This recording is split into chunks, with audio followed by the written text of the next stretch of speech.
Hello, world. What up, what up? It's the realest podcast ever, episode 37. It's your boy C. Diddy. Humble Matt, no IG Matt. Yeah, man, I'm glad I'm away from that shit right now. Somebody was sending us, Reese the other day was sending us a DM or whatever. He had that group, John, whatever that he started. And he was sending something that was like Instagrammer and Reese387 sent you a message. There's no Matthew. Matthew's gone. Yeah, it's like, I'm glad I'm away, honestly. I know that for the pussy challenge shit is probably annoying than a motherfucker. It was annoying a week ago. It just now got entertaining. Like, Issa Rae and Regina Hall did one. Regina Hall's fine as fuck. I love that. I love her old ass. Issa Rae's in Philly tonight. Doing what? I have no idea. She's completely random, but she tweeted, "Hey, Phil at tonight." I told her to go to Vango. She didn't respond, so I don't know if she's going or not, but told her to go to Vango, gave her the address and who to ask for. Hopefully they treat her like a celebrity if she goes down there and not a piece of shit. You hear that, dear? Don't treat her like a piece of shit, dear. Yeah, I'm just glad I'm away from all that. Yeah, I mean, we talk about this all the time. Instagram is a fucking rabbit hole. So I go on Instagram for one thing, and then it's like 4 hours later. Like, it's like the fucking... I don't think it's a rabbit hole. I think it's just... It is for me. It's 10 billion young bitches on there. I can't... Oh, yeah, I mean, if that's your thing.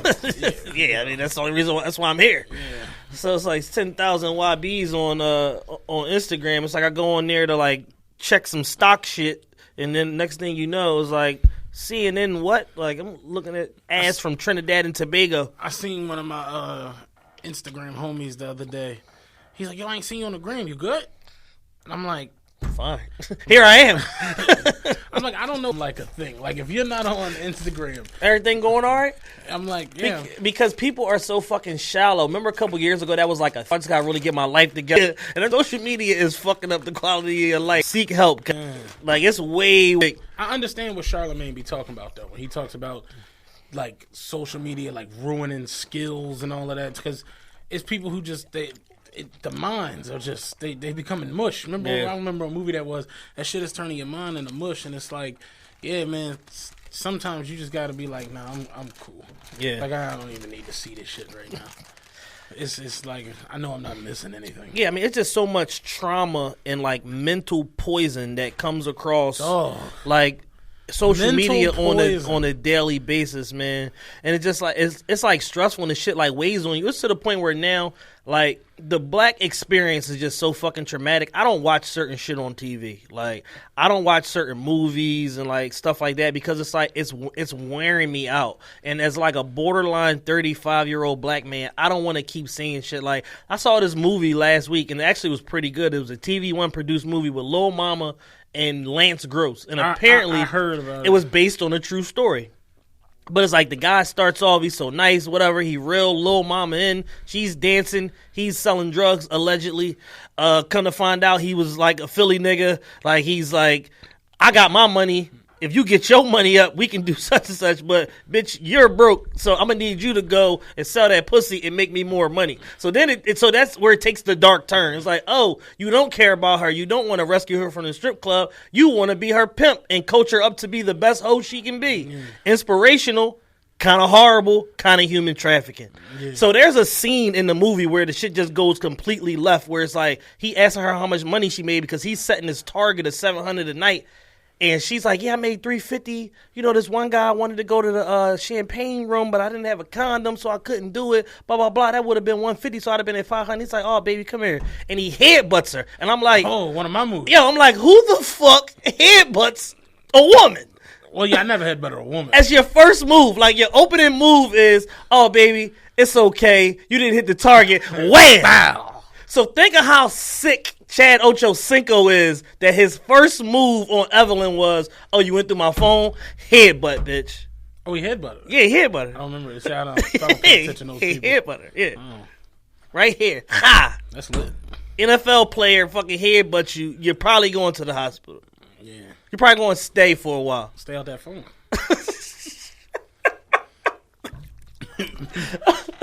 Many lessons to be learned here. Matt fixed my life. Stay out that phone. So he headbutts her, and then from there, just a constant, like... Nothing good can ever come from going through a phone. It's just constant...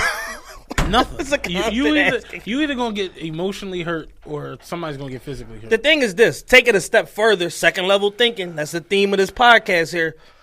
Take it a step further. The person who is looking for something, everything looks like something. So even if you have nothing in there, that looks like something to a chick that's looking for something. Yeah. So you mean to tell me you ain't sucked no titties all last year? You mean to tell me that I'm with a nigga that don't none of the chicks who drive the bus want to fuck my man? So I'm washed. It sounds like it's about me. So I'm washed. What do you mean you don't have nothing in this phone? There's nothing in there. So you didn't go to Chipotle, get an extra chips and salsa that I don't know about or nothing? Nah. So you just going to work. As a black man, no. Coming home. You going to work, doing your job, earning a living, and then coming home, my nigga? Yeah. You got a lot of explaining to do. That's what the Lord intended for me to be doing. You got a lot of fucking explaining to do, my man. Hey, Just, can you turn my headphones down just a little bit? They're like super loud. Like, why the fuck is this phone so clean? You knew I was going in here. Somebody tipped you off. Somebody tipped you off. Somebody tipped you off. Somebody you know hang with Young Dolph. Somebody tipped you off, my man. Anything you see, anything you hear when it comes to the person you're dealing with, you just... Somebody the other day on Twitter posted a joint was like, when you find out your girl out here telling niggas thank you, and it was Dwayne crying, getting wheeled off the court in the wheelchair. It's like, yo, that's really how that Like, shit thank you? The nigga held the door for you, said thank you? You said thank you? For real. So you thankful that he held the door. So thank him. Don't thank me. Right. Don't thank the Lord for getting you out of bed today and be able to walk through that door and thank him. I ain't see you pray this morning, but you thinking this nigga over here. It's crazy. You thinking Ty from DHL because he held the door for you. So my job ain't good enough? You like his job better than mine? You in a passenger seat with your chick and y'all at like Wendy's and the nigga come over the speaker like, can I help you? Yeah, fam, let us get, you know, like, the fuck? That's how that shit be. Men, we way worse. Women can like see you flirting, see the flirting and not really be like, okay, that's cute. Yeah. Your chick say hi, hello. Hello? Hello? Yeah, hell is low. That's where you gonna be if you keep telling motherfuckers hello. So I suggest you find another way to not greet these motherfuckers. Oh, but finish. What happened after the headbutt? Oh, so after the headbutt, it was just the final 42 minutes of the movie was all ass kickings and shootings and shit. And he turned her into a trained fucking stripper assassin. Okay. Stripper ninja assassin. Robbing niggas. Her and her girlfriend robbed Floyd Mayweather and then shot him. Like the real Floyd? The real Floyd, yeah. How the fuck? How much did they pay That's Floyd? what I'm saying. Floyd probably paid them. I'll pay. Put me in a movie as the big baller. I'll pay for the whole movie. What's the movie budget? $7 million. I have that in my left pocket. I love Floyd, man. Did you watch his? He just did an interview with where he was talking about the having 7 hoes. He could never have one hoe because one is too close to 0. Yeah, he swear he me. Like, I love Floyd. Sometimes, though, he just be saying crazy shit. Like, the whole interview was just, like, when he's not talking about sports. I'm not listening to him talking about nothing but sports. Yeah, sports or money. Cool. After that. Sports, money, hoes. Yeah, sports, money, hoes. Sex, drugs, and entertainment. After that, man, it's down the fucking hill. No, he's dumb as a brick. It's like sharp as a whip, dumb as a brick. Yeah. All encapsulated in the one boxing machine. Yeah, those, like you were saying, those movies, man. Like, people ask me, what's the movie where the nigga was threw the kids out the moving car and all that shit? With the big John Precious? Nah. That was another one that was ridiculous. It's like a bunch of different stories going on. Okay. And all of the men are like abusive and they all pieces of shit. What's the sandy brown hair nigga we hate? Michael Ealy. Michael Ealy. He's like the bad guy. He's one of the bad guys in the thing, I believe. But I can't think of it. But people ask me like, "Yo, did you ever watch it?" And I'll be like, "I heard about it," and was like, "No, no, I don't want to watch motherfuckers purposely." Like, there's a new movie. There's a new movie that's coming out in I think this weekend. And the shit is like a combination of like When the Bow Breaks, which is like about the shit with the kid or whatever, and like the psycho whatever falling in love with the kid, the surrogate falling in love with the kid or whatever. So it was like a combination of that, and then like every other black movie where like a woman getting her ass whooped. So it was just like, I don't want to see that shit, man. Like I already told y'all, I'm a feminist now, proud feminist. I don't want to see women getting their asses kicked for the purpose of entertainment or for colored girls. Oh yeah, I didn't see that. I heard like the going. Yeah, I've heard terrible things. I was just like, yeah, I don't want to see. No that. thanks. I'm good. No, I'm not watching it. Like why? No, just no. And what's crazy is the women and people will put themselves through the torture of watching a movie like that. That was so horrible. Just to come out and be like, yeah, that was awful. That's how niggas be though. They be possessive, and it's like, you know, you could have went to see Toy Story or some other. Like you didn't. Like you know, these niggas will kill you, girl. You didn't have to go see that. Like you knew that before you got here. Like, so as much as I fuck with Tyler Perry because making all the money and doing all that shit. Oh yeah, I respect Tyler as a businessman and employing all these black folk. But the movies, I don't need to see. You know, I could have did bad all by myself and should have never met you and been with you and you know these niggas ain't loyal for. Yeah, like I don't need to see them shits, man. I'm at my girl mom's house. They made us well, not made us, but we all watched the one where the guy was not raping, but gave the chick AIDS. Oh yeah, the one she was married. She started messing with the billionaire. Yeah, and he gave her AIDS. Yeah, was he a billionaire? Yeah, he was super up. Yeah, and she the was tech fucking, boy. She was fucking with the pharmacist boy. Yeah, yeah. He was like corny and shit. Left the corny. Lance Gross. Lance Gross. Lance Gross. Yet again. Lance Gross is always there in those movies. Lance Gross had a motherfucking. He's like he had a round off with a part in it in this movie. He's like the millennials Blair Underwood. Yeah. Yeah. No, he's always around some silly shit. Like Lance Gross, god damn it! Yeah, you know this movie's gonna be. You know a bitch about to get her ass whooped, right? This is about to be sea level at best. Have you seen Lance Gross? Yeah, Lance Gross was in Deuces in Kirk movie. Yeah, Deuces was good though. Deuces was good. Was like it wasn't like drama, like black drama. It was a black gangster movie. Yeah, cool. You know what happens to gangsters? They fucking die. They go to jail. We know what we get into coming into this shit. These other like these black dramas or whatever like that, these relationship allegories and all that shit that Tyler Perry and Lee Daniels making. No, thank you. No, thank you. I seen Lee Daniels and Yaz was on. Did you see 50 posts about Lee Daniels? 50 don't give a fuck. He said I gotta stay away from you and can't get too close. So you gotta give you some space. Heard about that freaky shit you and Puff be doing. 50 was on. Did you watch his Breakfast Club joint? He was talking about Beans up there with the gangster shit with Charlamagne. You seen that part? It was like, all right, like you take it to the gangster shit. Now Charlamagne, like, all right, like I'm not a gangster, so now what? And he like, you want some nut shit?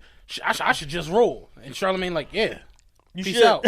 He like, but I gotta promote my music. I was cracking the fuck up. Oh, yeah. But I gotta promote Gang dropping 50, everywhere 50 tomorrow. Was talking about Tails. You know, he was at Charlamagne was like, yeah, y'all, this is the first time you and Irv like been under the same. He said that won't be long. He's like, it won't be long. Let me get them out of there. And they start laughing. He's like, no, I'm serious. He's like, it's a great idea. It's poorly executed. And they're like, oh, so you watch? He's like, I watch everything people I hate. You know what I'm saying? Like, I'm like, yo, this nigga, man, 50 funny as shit. But enough of the foolishness. Yeah. Let's get to some real issues from the week, man. First things first, we lost a major pioneer in the YBOD legacy movement. What was a YBOD? Absolutely started. He's the forefather. He's the Mount Rushmore of YBOD. It's him, me, and Esco. You know what I'm saying? And there's probably somebody else somewhere in between. R. Kelly, we can't deal with you right now. You know what I'm saying? Like, you go against the doctrine, you be dipping into the underage pool. We can't fool with you. So until further review, you're left off Mount Rushmore. You know what's funny? Before I deleted my IG, I saw a chick. She made a post like, "Damn, what happened to the YBOD movement? I guess that shit died out." And like that was the tweetgram. And the caption was like, "Y'all got sick of the young girls with the pissy pussies." And Esco came on the post like, "When you were 20, was your pussy pissy?" I was fucking. In fact, y'all started going, yeah. You see that, yeah. I said, hey, what's going on here? You was saying something about that was for broke niggas. What's going on here? It's like, sis, just because your 7th grade crush left your motherfucking ass when y'all got to 12th grade for a brown skinned girl with a fat ass, it's like, don't be mad at us. You know what I'm saying? How much was Hugh Hefner worth? I don't know. That's a good question. I didn't even look. I know he was rich in hoes, so I just was like... Hugh Hefner's wealth was widely estimated to be around $50 million. That's it? I mean, shit, not bad when you got a house full of blonde poom poom. Yeah, I just thought that, like, Playboy's like a fucking international... But who knows how much of it he actually still owned. I know he didn't own the mansion. He was leasing it. Yeah. I know that because I saw that a couple months ago on Inside of the Night. Yeah, grandfathered in for real. Yeah. No, he sold it. Oh. He sold it for $100 million. And then leased it back. And then leased it like for $1 million a year, I believe. Said his wife is like 30. Says she don't get a dime from the Damn. From the So who gets all the cash? I have no clue. They said the wife ain't getting shit. He gonna leave that shit to like the guy that built the grotto or some shit. Yeah, some silly shit. You know how they play. Yeah, you have no. So rest in peace, Unc. 91 years, fought the good fight. Too swift on his toes to get caught up with these hoes. I saw a joint yesterday said, "Rest in peace, Hugh Hefner. Life is so short."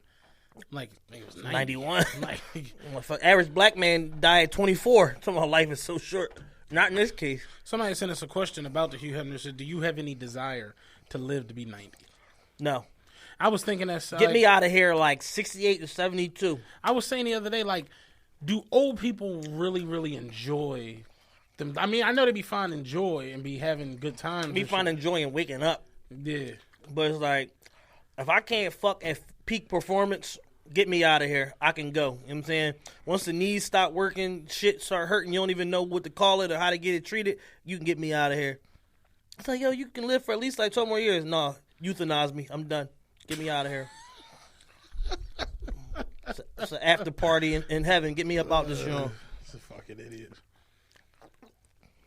Major issue we had this week was Donald Trump versus everybody. Yeah, Trump literally versed everybody. NFL, NBA, North Korea, randoms, like you know how me and Nelly always say we hate everybody? Like Trump really No, I really hate everybody. Any and everybody. Yeah, I tried to give y'all some game on what y'all should do, and y'all did the exact opposite. So now I'm going to talk about some whole other shit that don't have nothing to do with the initial reason why I started all of this. Mm-hmm. Y'all be safe. I got golf to play. I actually wrote it down earlier this week. Let me go to it. Like, I was actually, I was working this week, man. I was, like, bored and shit. I was writing down, like, all the people I seen Trump go at this week. All right, here we go. Trump this week attacked or threatened John McCain, Chuck Schumer, Rand Paul, Lindsey Graham, Lisa Murkowski, Steph Curry, Colin Kaepernick, every black athlete in general, Roger Goodell, the foreign minister of North Korea, and then called Little Rocket Man. Like, yo, that's in a week. Yeah. Like, all in the course of doing business. Much shit, dog. And Kim Jong, we will take Trump's latest comments as a direct declaration of war. And then posted a pic in the jail pose. You seen that, John? I'm like, yeah, he's not fucking around. With the whole shit with the NFL and everything, where do you want to start with it? Like, it's so many moving parts to this. It's shit. so much. So the issue that we kind of all talked about collectively amongst ourselves, me, Matt, Carl, Love, or whatever, and then Ra also, is just basically like the inception of what this protest was versus what it is now. Colin Kaepernick started this protest as a peaceful protest for the different injustices and things that were going on with the country, his involvement in Black Lives Matter, the fact that him being, like a community volunteer, seeing the disproportionate number of unarmed black men and women being killed at the hands of police with little to no judicial pressure or conviction to be that situation. He started by sitting out the national anthem, literally sitting on the bench when the national anthem was going on. He had a conversation with a former military man who said, hey, I understand your movement. I understand. They had a meeting and he said, hey, I he's understand. A football player too. Yeah, I understand your movement, your meeting, like what you're trying to do, your message, all that. I respect it. It would sit better with me if you kneeled instead of sitting. Colin Kaepernick said, hey, no problem. He started kneeling. So every time he was asked the why, his answer has remained the same every time, only evolving with new examples of the original message that may have been in the news or in the media at that given point in time.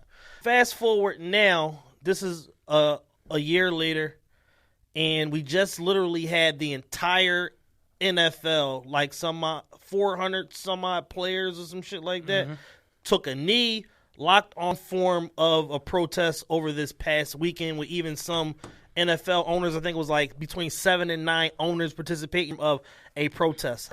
Don't let the media trick you and take your eyes off the ball from this now being labeled, go from being labeled as Black Lives Matter, Black Rights Matter protest, peaceful protest, to now we're protesting against Trump. Yeah. And the media is just such an amazing hype and spin machine that they've literally changed this whole narrative to why are the players in the NFL and the NBA boycotting Donald Trump? And then this is like the highlight that you see on all these different news media, left, right, and moderate news media. They're all covering it in the same manner. And it's to the point where Colin Kaepernick is not even a part of the discussion anymore. Completely wiped him out. Sports Illustrated just put out a cover for this week. Yeah. People locking arms and this, that, and third. There is no Colin Kaepernick. Yeah. Why is that? Because he was used as a scapegoat for a reason of, hey, we don't like the fact of what he's doing. Now everyone's doing this like, oh, fuck him. You guys are anti-American and anti-patriotic. You're boycotting the flag. And then now it's turned in from that to you're boycotting Donald Trump, boycotting you, boycotting the flag.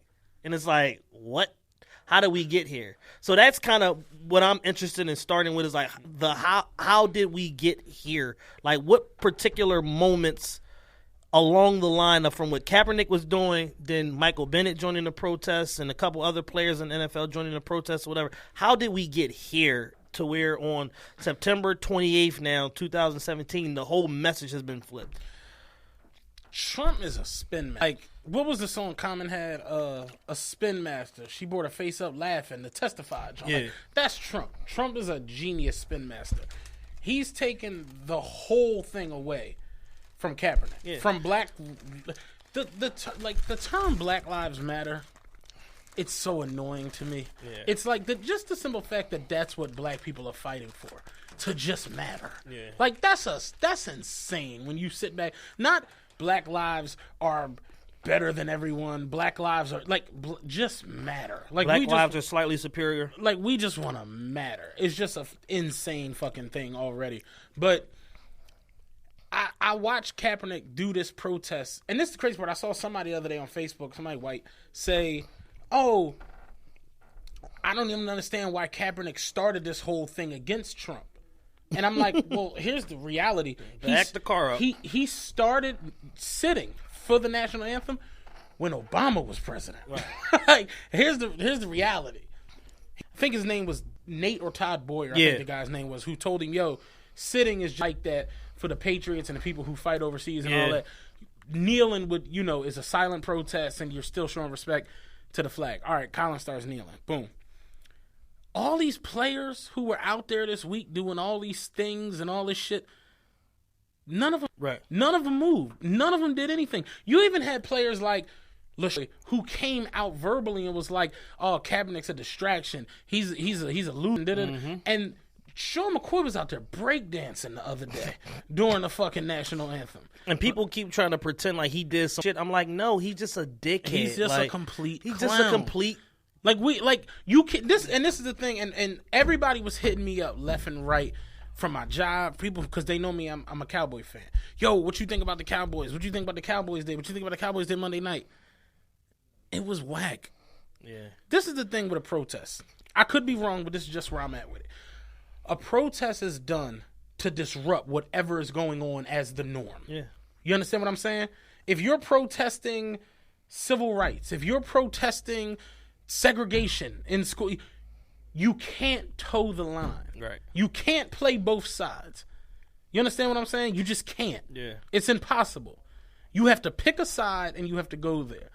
The Cowboys came out the other night and kneel before the flag like, oh yeah, we're doing this to show, solidarity with all of our brothers and the fact that we want equal rights and this and the third. And then you stand up for the national anthem. It's like, but no, this isn't what Kaepernick was doing. This ain't it. The Steelers the other night. Oh, we're not coming out for the flag. And I told y'all when that shit looked fishy. When they first dropped, the Steelers aren't coming out for the national anthem. My first tweet was, This sounds fishy to me. Then I see Mike Tomlin like, yeah, we just came here to play football, and I don't want to put my guys in a situation where they got to pick a side and they got to feel obligated to kneel or obligated to stand. We just here to play football. It's like, oh, you playing the My Name Bennett and I ain't in it game. Yeah. Like, you can't do that. You just can't. It's a situation that has risen now to the point where it's at the forefront of America. Especially when you have players on your team who want to be in it. I'm sure of it. Who have a strong opinion to say, I'm with Cap or whatever. You know what I'm saying? But you're making them feel to be silenced via, like, scapegoating the situation under the cloak of, oh, I don't want my guys in it. Well, what about the ones that want to be in it? Like, think about... What about all the work that Franco Harris did for social justice and like shit like that in the 60s and 70s, and you're the head coach of this team that he once played for, a Hall of Famer, and all of the work that Mr. Rooney did in terms of the reason why you got your fucking job is because of the Rooney rule. Lou Alcindor was the MVP and the best player in basketball. Changed his name to Kareem. Like, things have to happen. They make sense. This is how wild this whole situation is. Kaepernick got on a knee, started protesting. Kaepernick didn't do it because the food in the cafeteria was nasty. Right. He didn't do it because, he don't hit his number in roulette when he go to, like, he literally is protesting for prejudice and racism. Social justice. End. Yeah. And think about that. Like, that's what he's doing it for. And this is the thing. Kaepernick not just taking a knee on the field. Kaepernick literally has donated over $1 million of his own money. He's literally he's taking planes of food to Africa. Yeah. Like, he's doing things that no one else is doing. So it's just insane that you get so much backbiting from all these people who, like, LaShawn McCoy black. You understand what I'm saying? Ray Lewis with that fucking dye job, you black. Right. Ray Lewis literally went out there and said, I would never kneel. I would never do that. I do too much with the military. I do too much with the police. And then we clearly see you in the picture on one knee. And then you kneel. And then you get on two knees. And then your greasy ass decides to say, I wasn't kneeling, I was praying. I look around the stadium and I see people not knowing what to do. I see people kneeling. I see people locking arms. I see people not really understand or they unclear as to what's going on. So in the middle of chaos, I drop to two knees to pray to God. It's like, Ray, shut the fuck up. Like, you sound retarded. You realize the cameras were on you. You do realize these cameras work, Ray. And then you was like, oh, shit, I'm kind of kneeling. Shit. If I get up, it's going to be like a thing. But what if I get down on both knees? I get down on both knees. I can tell them I was praying. That's what I'm going to do. I'm going to mouth some shit to myself. I'm going to mouth, oh, shit to myself. And it's just all going to go away. Nobody's going to talk about this. Nobody ain't seen nothing. And now it's like you see what that does again, toeing the line. Now, we not fucking with you, and they not fucking with you. They said 35,000 people have already called for them to take his statue down. They not fucking with you, Ray. It's just not happening. It's over, boy. You can't toe the line in a protest situation. Yeah, you got to be on one side or the other. You either when we go on strike, you either cross the picket line or you getting drunk with us. Right. It's one or the other. Yeah, you're going to cook these motherfucking chicken thighs. Real shit. They've been sitting in the marinade all motherfucking day. It's just one or the other. You can't toe the line in that situation. Shannon Sharp got Ray at him. Oh, man. Shannon Sharp. And then he said he called him. Then he said he called him on the phone. He didn't want to answer. He said, hey, man, I ain't going to chase you so we can talk and figure this thing out. Yeah. Pick the phone up, man. Yeah. And it's just ridiculous, though. It's like you watch all these different people, and they're like, oh, what do you have against the flag? What do you have against the military? And I'm like, nothing. My grandfather fought in World War II. Nothing. But understand that my grandfather fought in World War II. My grandfather, 97 years old, still alive, still can drive, talk shit, everything. He fought in World War II. I think my grandpa came back 46, I want to say, 46 or 47. On paper, he considered 3/5 of a human. On paper, he didn't have civil rights for 20 years. On paper. My grandpa came back and still had a license that said Negro at the bottom of it. That's wild. Like, understand that. Because fight and die for your country, when you come back to your country, get your black ass away from that fountain. Get your black ass away from that fountain, nigga. Away from that fountain. You know, take two of you niggas to equal one of us. Real shit. Get you the fuck out of here. Kill you, won't nobody even notice you're missing. Real talk. Get away from that fountain, boy. Like, that shit real. And it's like, the fact that is going on, the fact that is, like, in the fiber. It's embedded. It's in the infrastructure of the country.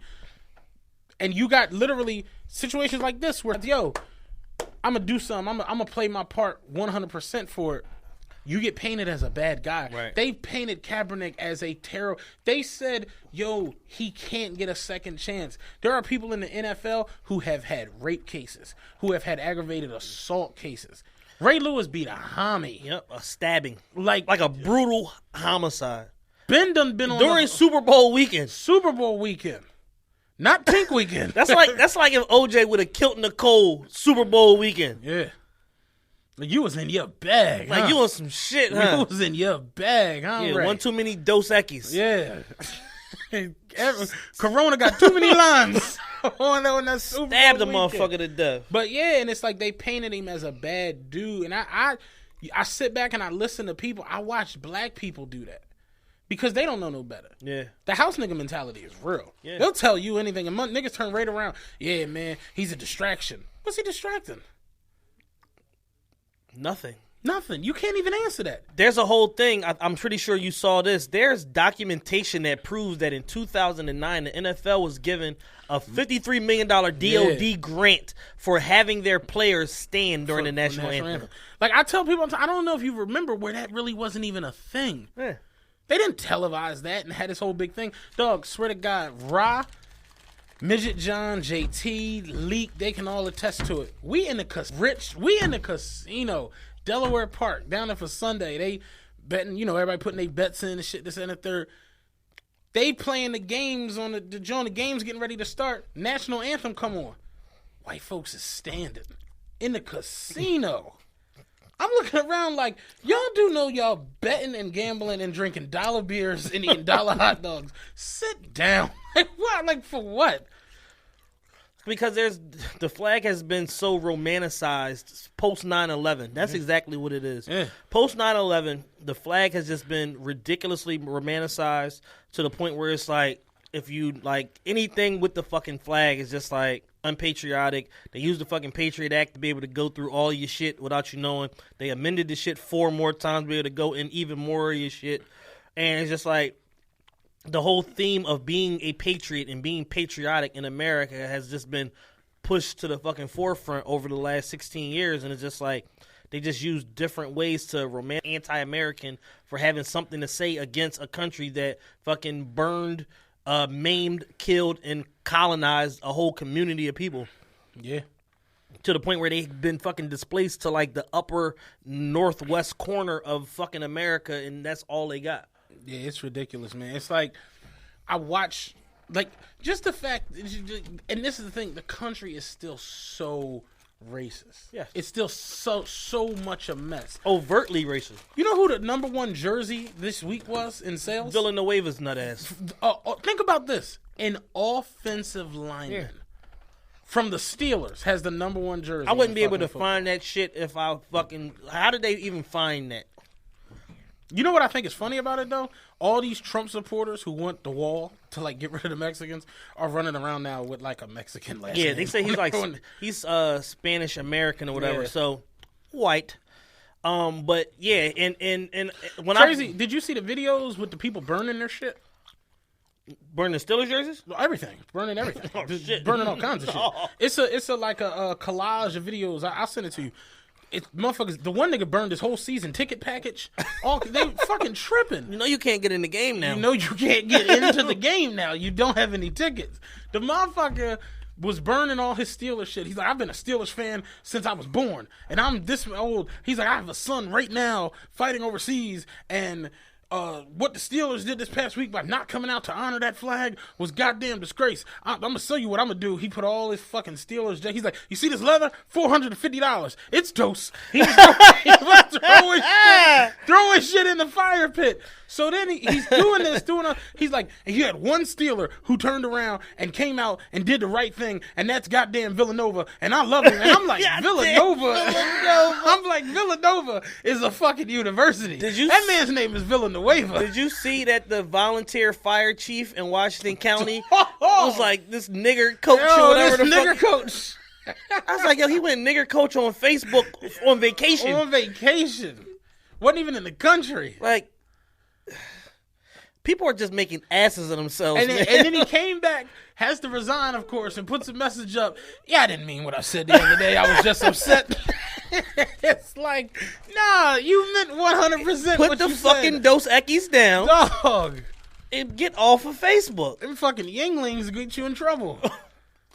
Holy shit, man. One of my managers was like, yo, because I say nigga all the time. He was like, yeah, man, you come in the back and shit, the boss be here, you be saying nigga and this, that. And I'm like, they say it. I know damn well he ain't going home talking about, yeah, these African Americans. These urbans. And like, it just is what it is.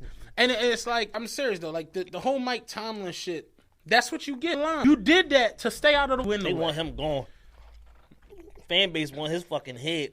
That's where you have to pick a side, because when you choose a side, you're gonna offend somebody. But somebody got your back. But somebody got you. Right now, you a man without a country, baby. You just a man without a country, exactly. And you brought that on yourself. Like it's just ridiculous, man. All the shit I saw this week, like Seattle, perfect example. Where the fuck is that? Oh, the statement that they made? Seattle said we're not coming out for the national anthem, and then released a statement. As a team, we have decided we will not participate in the national anthem. We will not stand for the injustice that has plagued people of color in this country. Out of love for our country and in honor of the sacrifices made on our behalf, we unite to oppose those that would deny our most basic freedoms. We remain committed in continuing to work towards equality and justice for all. Shannon Sharp, like, that's a statement. I know why they staying in the locker room. I understand what they staying in the locker room for. There ain't no motherfucking guessing with this shit. Who, what, when, where, why, and how. You pick the side. You know what I mean? It just is what it is. But watching these owners the other day, like I tee off on Jerry Jones, dead ass, because it's like you can't do that. You can't no with cowboy boots on. Pranced out there in the middle of your team. Standing there locking arms is the most ridiculous shit on earth, because what you're doing is saying, I'm showing solidarity for the NFL players that I'm part of, the NFL union, everything, because of what Trump said. It has nothing to do with the real issue and what's going on. Like, I had to explain this to somebody the other day. He was, due to my job, he was like, all right, Colin Kaepernick kneeled, right, for racial injustice. What do you feel like are the injustices that could change? And I'm like, well, Philando Castile, no conviction. Terrence Crutcher, no conviction. Sandra Bland, Eric Gardner, Mike Brown, Sean Bell, Tamir Rice, Freddie Gray, no conviction. Trayvon Martin, John Crawford, Jonathan Farrell, Oscar Grant. You got people who are murdered on camera. Yeah. And fuck, convicted them don't even get charged. Don't get past the grand jury system. They don't get past that. Like, we ain't even got a prelim. It's just like, huh? Eric Garner got choked out on tape, dog. Philando Castile got shot in a car with his girlfriend and his 4-year-old daughter. Like, what? How is that threatening to you? But then I think back on me being a large black man and shit. I spoke about it on this podcast before, where a lady hit my car and the cop pulled up, and I go to talk to him. And he was like, "Yo, relax." I'm like, "I am relaxed. Relax some more." I just had a smoothie. I'm relaxed as shit. Relax for me, big man. Dead ass. I had a situation where I went shopping in a supermarket and gave a head nod to other black people in the supermarket who happened to be stealing. These motherfuckers came to me like, where are your partners and where are the credit cards? I'm like, first off, my credit horrible. They want to prove me for a fucking credit card. Second, I don't have any fucking partners, so I don't know what the fuck you're talking about. But dead ass had a whole situation where I'm hemmed up in cuffs because I'm black. Oh, you got to know them. Y'all in their head nodding to each other. I'm like, no, that's just what black people do. Right. Like, when I'm down on Walnut Street and I see somebody black, I don't be like, yo, are you stealing? Oh, no? What's up with you, boy? Like, no, it don't work like that. But that's the shit. And it's like every black man on earth, it don't matter if you a fucking parking lot attendant or if you Jay-Z. Every black man on the planet got 20 to 25 cop stories he could tell you where he had somebody in law enforcement doing, saying, or acting on some silly-ass shit that you really just couldn't even fucking understand. Like, I was telling one of my white friends, I'm like, your dad, like your 58-year-old dad, he's never getting pulled over, and the cops say, turn your car off and put the keys on the roof. Like, you don't hear shit like that. But on the flip side, you do. Hands out the car. Yeah, Stephen A. Smith Chronicle, he said he had a situation like that where he literally, like, he's like, hey, you know, I had a situation with the police. I'm in New York City. I'm Stephen A. Smith. I get pulled over. The one cop don't have no idea who I am. He's like, so he, you know, car off, hands out the keys on the roof, hands out the window, the whole everything. Hey, ID, is that okay? Blah, blah, blah. He said, luckily, another cop on duty came, saw who saw it was me, knew who I was, and let me go. He said, but even then, still, the original cop that pulled me over still had like a whole hard on for like, what you mean let him go? Like, no, like he got something on him. Dog, I remember one of my white homies, he had just bought an Escalade, pulled up, we was going out that night. Him and the other one of his friends in the passenger seat. I jump in the back. Right. We get pulled over on McDade Boulevard, shit, going to get on 476. The cop came up to my window and said, "Can I see your license?" I'm like, "I'm not driving this shit. Like, what the fuck you need my license?" But let me see your license just to make sure you're not on probation. You holding these little nice white guys hostage, aren't you? You're not on probation, are you? It's like, yo, that shit is. It's Where's insane. the 50 caliber, Matthew? And it's like a lot, and it's not a diss because I got white friends, I got white family members. Yeah. People who aren't of that skin tone, that don't have that melanin, they can't fathom it. They don't understand it because you're not looked at 24/7 as a threat. Like, think about this. When you black, you have to, like, prove almost to cops that you're not up to no good, that you're not up to bad. Yeah, that's why I talk to people all the time, and I be like, yo, like, I know people that's, like, routinely don't have their ID on them. And I'm like, yo, do you understand what it's like to be a black man in America and know that at any given time you can get locked up for the rest of your life with some shit that you didn't do, and nobody's not going to give a fuck? Like, outside of your immediate circle of your family, carry your fucking ID so that somebody can readily identify your silly ass. I had an old friend who just would never have his ID, and I never understood that. Like, you can get locked up for the rest of your natural life, being at the wrong place at the wrong time and looking like fucking Boosie Badass or some shit, and now the fuck you fit a description and you getting locked the fuck up. Real talk, man. Like, it's a goddamn mess. I don't. You got any else? Anything? I mean, via this whole situation, LeBron went viral. The statement that the tweet that he issued. And I'm a LeBron fan. You know that. The video, like when he said, "It finally hit me," it's like, where you been the last? We're like, but that kind of we talk about that, like the lack of empathy. For people who are at a certain class. Like you said it before. There are no black leaders that are willing to jump out and take the stand because they know if I die, it's over. Y'all ain't riding behind me because, and I say it, you're not going to get Jay-Z and Puff to come down on the street and fight with the guy who picks up trash. It's just not going to happen. Whereas you look back on the civil rights movement, everything from the 50s, 60s, everybody was there. Yeah. Everybody was there. Everybody was riding, and it's like, it's not like that now. And it's like, you got dudes who are uber rich, like LeBron, like, I fucks with LeBron because he do a lot. He say a lot. He do a lot of work. But when he said it the other day, like, oh, it finally hit me. The Muslim ban, it didn't hit you then. Like, you know what I'm saying? The wall. When he didn't condemn the guys in Charlottesville. When he said those are like fine people, it's like it didn't hit you then. But like he calls out Steph Curry, now it hits you. Yeah. Oh, you mean to tell me he don't like? He meant you niggas too. Oh shit. Yeah.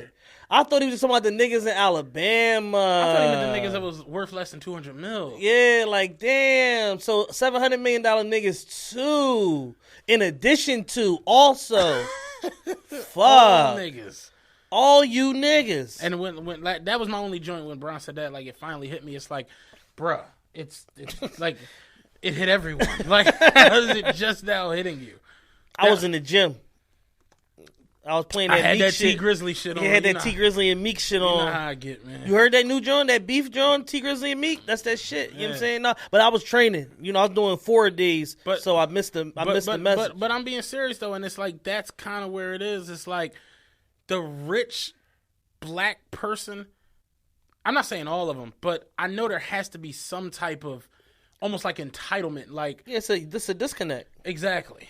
You know, it's a disconnect. Because like what Lil Wayne say, don't bother me with that shit, man.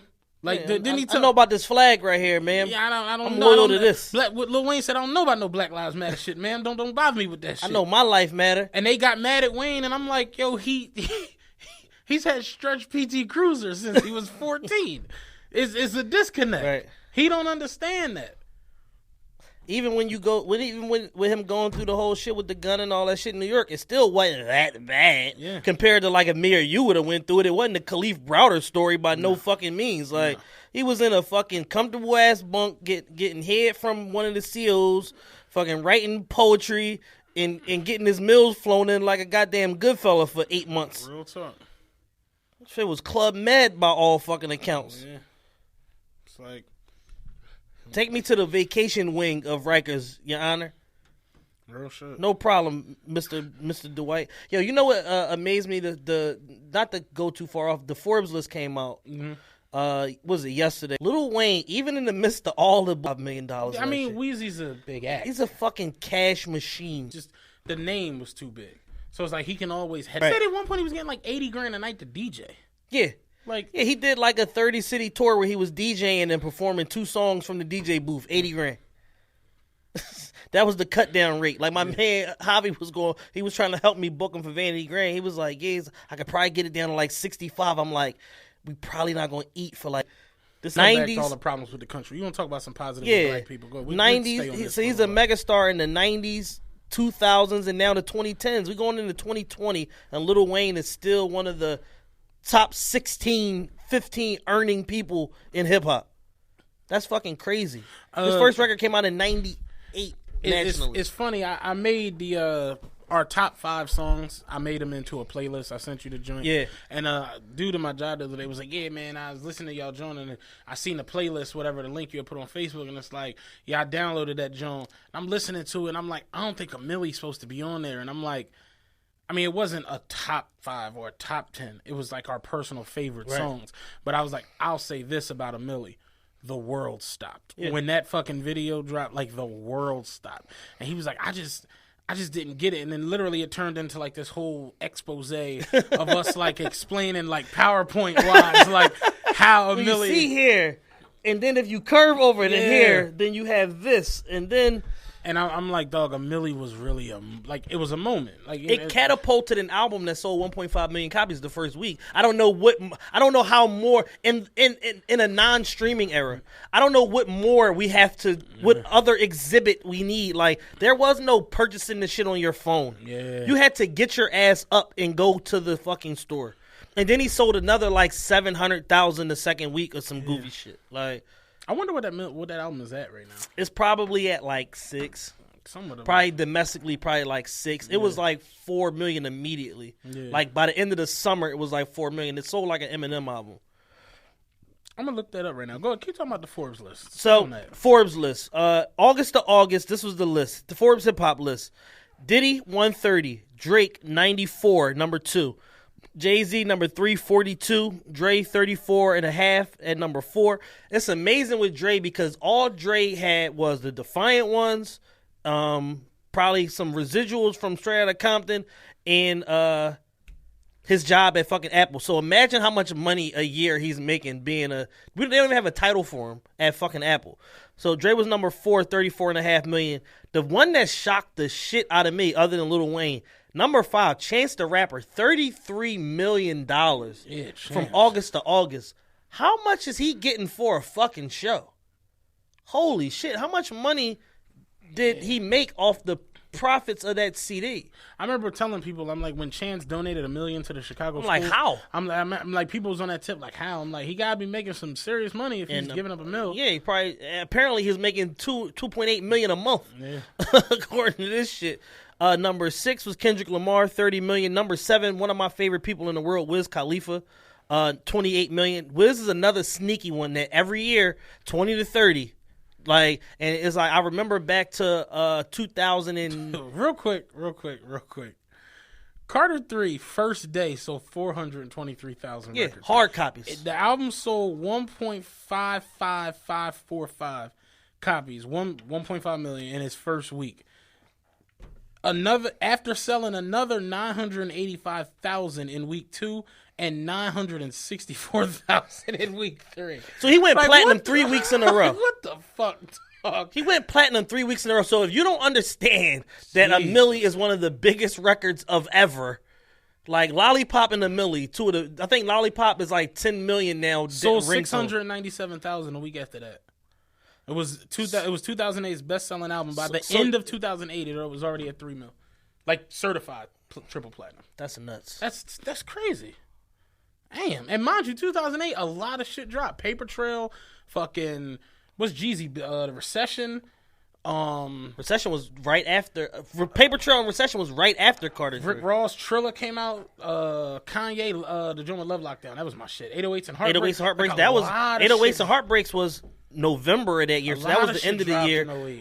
Rick Ross album was like the first hip hop album that came out the year. It came out around March. Yeah, I was about to say February, March. But yeah, I mean, I don't know why we have to keep like schooling y'all like about this Lil Wayne shit. Like he at a time 7 singles that were certified platinum from that album. Yeah, all 16 or whatever songs on the album charted. Yeah. That was like the first time that shit ever happened or some shit like that. Like every song on the album hit Billboard 100. Like like absurdity. Lollipop is what, 10 million ringtones or some shit like that now? Shit was in the top 10 on Billboard top rap albums in October of 2009. Like, damn. Yeah. I mean, I don't know. I don't know what to tell you. Like, people seem to have decided that they want to like erase the Lil Wayne era from like hip hop for some reason. Like, I don't know what it's like spurned by, but you can't. Like, it's too much. It's literally littered with too much success. And if Drake is your favorite artist now, then I mean, it's due to Lil Wayne. Yeah. Like somebody tried to argue a couple weeks ago that like Drake and Nicki would have been them without that was the dumbest without Lil Wayne, and I'm like. Yeah, but no. I said because Drake wasn't Drake when he got over there. When Jazz Prince brought him over there, it was the raw talent of this guy rap, this guy sing, but the ability wasn't there. He was fucking terrible. He figured that shit out by spending all that time with Wayne. So much so that when he initially got there, he was on the road singing Mrs. Officer on the Carter 3 tour. They didn't know what the fuck Drake was going to be. Yeah. They didn't know if he was going to be Trey Songz or be Lil Wayne. They hadn't figured that shit out yet. But collectively, Wayne and Cortez created that what he is. His magnum opus at the time, So Far Gone, came under the tutelage of Wayne. Yeah. Wayne's on there, 3 times or whatever? 4, I believe. That's what I'm saying. It's like, that shit... I Got to Be Unstoppable. He's on the Freestyle with Ignorant Shit. He's on the Joan with Bun B. Successful. He's on it 4 or 5 times. That's what I'm saying. So it's like, Damn, that mixtape was good. Who the fuck has 5 Lil Wayne features as an indie artist? Nobody. That's who. I'm saying, like prior... This is my thing. When Drake and Nicki Minaj get awards, get record certifications, they thank Lil Wayne. Get anything, they come out of their faces and say, without Lil Wayne, we wouldn't be here. Yeah. So I'm never going to say that without Lil Wayne, they would be there when they don't say it. It's just stupid. Yeah. It's a stupid argument. Because the perception is that people look at Drake from So Far Gone forward. Mm-hmm. So projecting, they feel like, oh, based off of So Far Gone, he would have been what he would have been.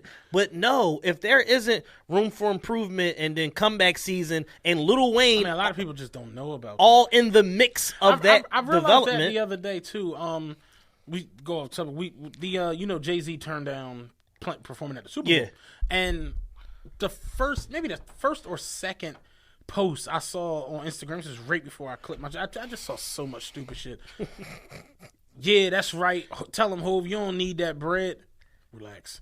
They don't pay people to perform at the Super Bowl. It's not even about that. It's like, but I watched the way the Super Bowl performances happen. Remember Katy Perry brought Missy out? Yeah. Motherfuckers really thought Missy was like some new artist. A new artist, yeah. They were showing tweets and Facebook posts like, oh, wow, this Missy Elliott is a hell of a performer. I'm going to look for her music. Like, they didn't know who she was. Like, Missy been around since 96. Doing that. Doing that. Since 96. Doing that same shit. One of the most prolific songwriters, producers in the history of music. And y'all don't know who the fuck she is. And that's just how, like, white the Super Bowl can be. How white football can be at times. You know what I mean?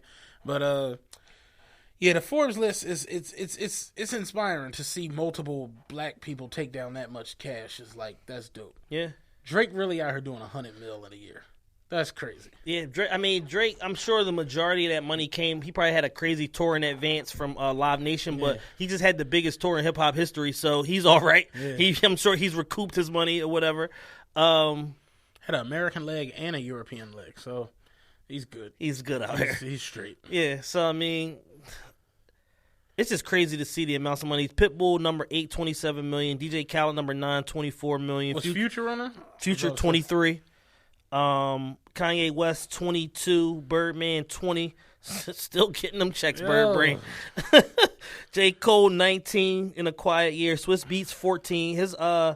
His Bally collection, that's probably wrong. This number probably is wrong because if he had 14 million, should have been lower on the list. But Swiss Beats did a collection with Fashion House Bally that's out now and like all the Saks Fifth Avenues and shit like that. It's like a Saks exclusive. The shit is actually really dope and it's art inspired. And he just came out with that. Swiss Beats is fucking designing Aston Martins and like all types of like crazy shit. And he's huge in the art world also.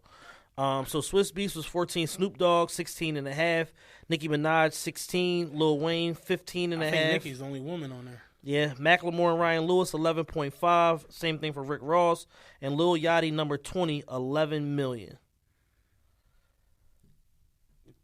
So as QC stated a couple months ago, Lil Yachty just made 16 million in 18 months. There's the proof apparently, verified by Forbes. Yeah, if he's doing 11 in a year, 16 a year, sounds about right. So I mean, like Matt said, the Forbes list is definitely it's dope, something to see. It's very inspirational to see. Diddy did 130. He sold another chunk of Sean John to fucking Macy's, and I'm like, number one, you still have Sean John because that's how much it's not in like the mainstream thought process anymore. And then number two, it's worth how much money if you just sold a 25% for 57 million or whatever the fuck the case may be. And then he has a phenomenal deal, obviously, with Ciroc. They just keep expanding that product line. He owns 50% of that company outright. And then they just branded one of the studios at Hot 97, the Ciroc Studios. So they're like about to just start. Yeah, I seen the Ciroc Jones all over the place. So I guess they about to start like acquiring like real estate, so to speak, with via sponsorship or whatever. Y'all can turn this into the Ciroc Studio if you want. We'll definitely take a Ciroc sponsorship. It's already blue. You ain't got to do much. Get rid of this goddamn water. But you want to talk about Cardi hit number one at all? Cardi B hit number one. They had like a mass marketing campaign to push the record from 2 to 1, which is what the fuck you need to push a record from 2 to 1. She's the first woman to debut number one single. Not debut. Well, first woman to do it solo. To do it solo since no features since Lauryn Hill 1998 doo-wop, that thing. It's a huge accomplishment because the shit doesn't happen, obviously, but every 20 fucking years. So it's definitely a huge accomplishment. Nicki Minaj, I believe, has been number one before, but maybe as a featured artist or with a feature. Nicki's never been number one. Never been number one. She's been number two. Her biggest song was Anaconda. Okay. Nicki, she's been number two a bunch of times. Yeah. Number 3, 4, all that shit. She never had a solo number one. She's never had a number one, I don't think. Yeah, no. Right.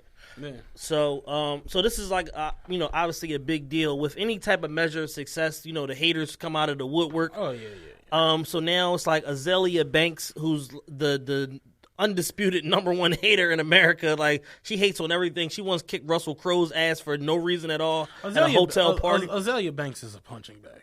Yeah. Like, she just likes punishment. She just likes, I think she's just one of those people. She's a horrible, bitter woman.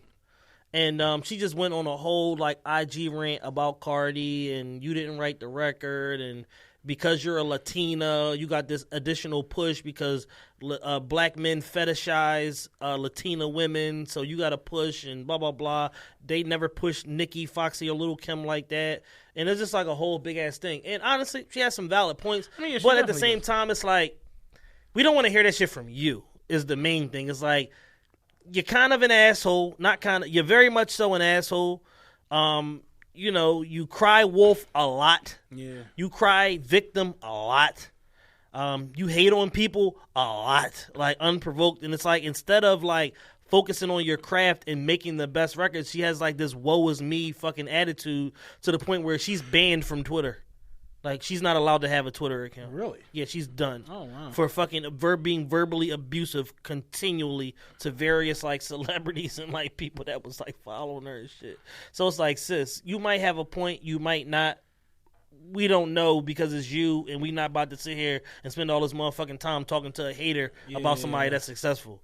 But much success to Cardi. This is absolutely a big deal. What I'm more interested in than anything is, what are you going to do next? Yeah. Because the number one record this early is almost like a gift and a curse. And it's like, hey, if you don't come with the right record, they're going to be calling you a one-hit wonder. Yeah. So she got to come with a record. Like, they itching to send you back. They right back to the strip club. Be right back. And I even turn, like, she annoys me with the whole talking and shit. But I like her. I like what she, like, seeing her be that happy, crying, and, like, that's dope as shit to see her do it. And it's wild. It's like, I was saying the other day, I'm like, damn, there really have been no, like, all the shit Missy didn't hit one. It was like they consider that pop. I'm like, oh, okay. Well, yeah, if we talking about just female rappers, yeah, it's been pretty terrible since Lauryn Hill. So it's like, all right, yeah, it makes sense. Cool. Like, definitely Cardi. Congrats to Cardi, though. Hell yeah. All right, we got two ways we can go with this. We can go ghetto nigga street shit, or I want to go ghetto nigga street shit. Okay, good. All right, so for the second time in 2017, Young Dolphin, one of my favorite artists, has been shot at. This time he was actually hit. So contrary to popular belief, he is not bulletproof. He got shot in the ass at the valet at the Lowe's Hotel. And apparently a close friend of Yo Gotti, who was seen in a zillion pictures with this nigga over the last few years, 43-year-old, what the fuck is his name? Old face guy or whatever. He looked like one of Birdman cousins or some shit like that. He fucking shot Dolph in his ass, and he's expected to survive his wounds or whatever, but he is not bulletproof. The funniest meme is the one with Gotti at the Breakfast Club, and they like when he finds out Dolph ain't dead again. Yeah. They had another one that's with Yo Gotti in the Lambo, and he was like, "Get in, loser. We're going to kill young Dolph for real this time." And he had Where this did that come from? That get in, loser shit. Oh fuck it! It might be fast. Is it Fast and the Furious? I seen a bunch of them on Twitter. Get in, loser. I seen one where it was the clips of the car. It was like, "Get in, loser. We're going to sell cocaine." So it's like this whole shit. It's like it's to the point where now it has to get squashed because it's too hot now. Like, Black Youngster got a fucking pending case. Young Dolph is shot in the ass. Old head is probably going to jail for this shit that he pulled. They let Yo Gotti off the hook. He's no longer a person of interest because they found the shithead who did it because he unloaded on a nigga in a fucking Lowe's Hotel, a multi-million-dollar corporation driveway at the valet. Oh shit, yo, that's Young Dolph. Bang, bang, bang, bang, bang, bang, bang. And then ran into the equivalent of Broad and Walnut. That's what I said on Twitter. I've seen people like, why when Dolph gets shot or shot at, they always got a person of interest. I'm like, that's because the niggas be shooting at him on Market Street. Yeah, every time. It's 50,000 people at fucking CIAA. You pulled a yapper out. And let off a bean. And let a bean off. Like, didn't nobody see me? Yes, they did. And you did it in a van that you rented in your name. Some shit, like, I'm all for street culture, whatever the case may be. I come from that. But goddamn, street niggas, like, at some point, we gotta, like, just look at shit for what it is and be like, hey, you can't fault me because I'm beefing with world's dumbest criminals. Yeah. Like, you can't call me a snitch because I'm dealing with the world's dumbest fucking criminals. Like, that's nut shit. It's like, it's a difference from shooting somebody on 21st and Cambria and 5th and Market. It's just a whole different ball game. You're going to my man killed somebody on motherfucking 3rd and Market in front of fucking Bluesette. Like, he's doing life. Like, you know what I'm saying? Like, you typically get life for shit like that. Like, you can't do that. You can't shoot somebody in the middle of Manhattan in Times Square. Like, some shit is just like, no, he deserved to go to, you know what I'm saying? Sometimes you got to sit your ass down and regroup and come back with another fucking formula because the one that you had is what landed you here. You saw the two guys who shot the guy on 15th and Spring Garden. They had the tape on the news in like 30 minutes. Open and shut case, niggas. It's nothing around it. It's like, it's just too much. These niggas ratting. It's just too much against you, too much around here. I'll say this because we talk about all the time, like, hip-hop going back to where it was at back in the day with all the violence and all that shit. And it's like, like,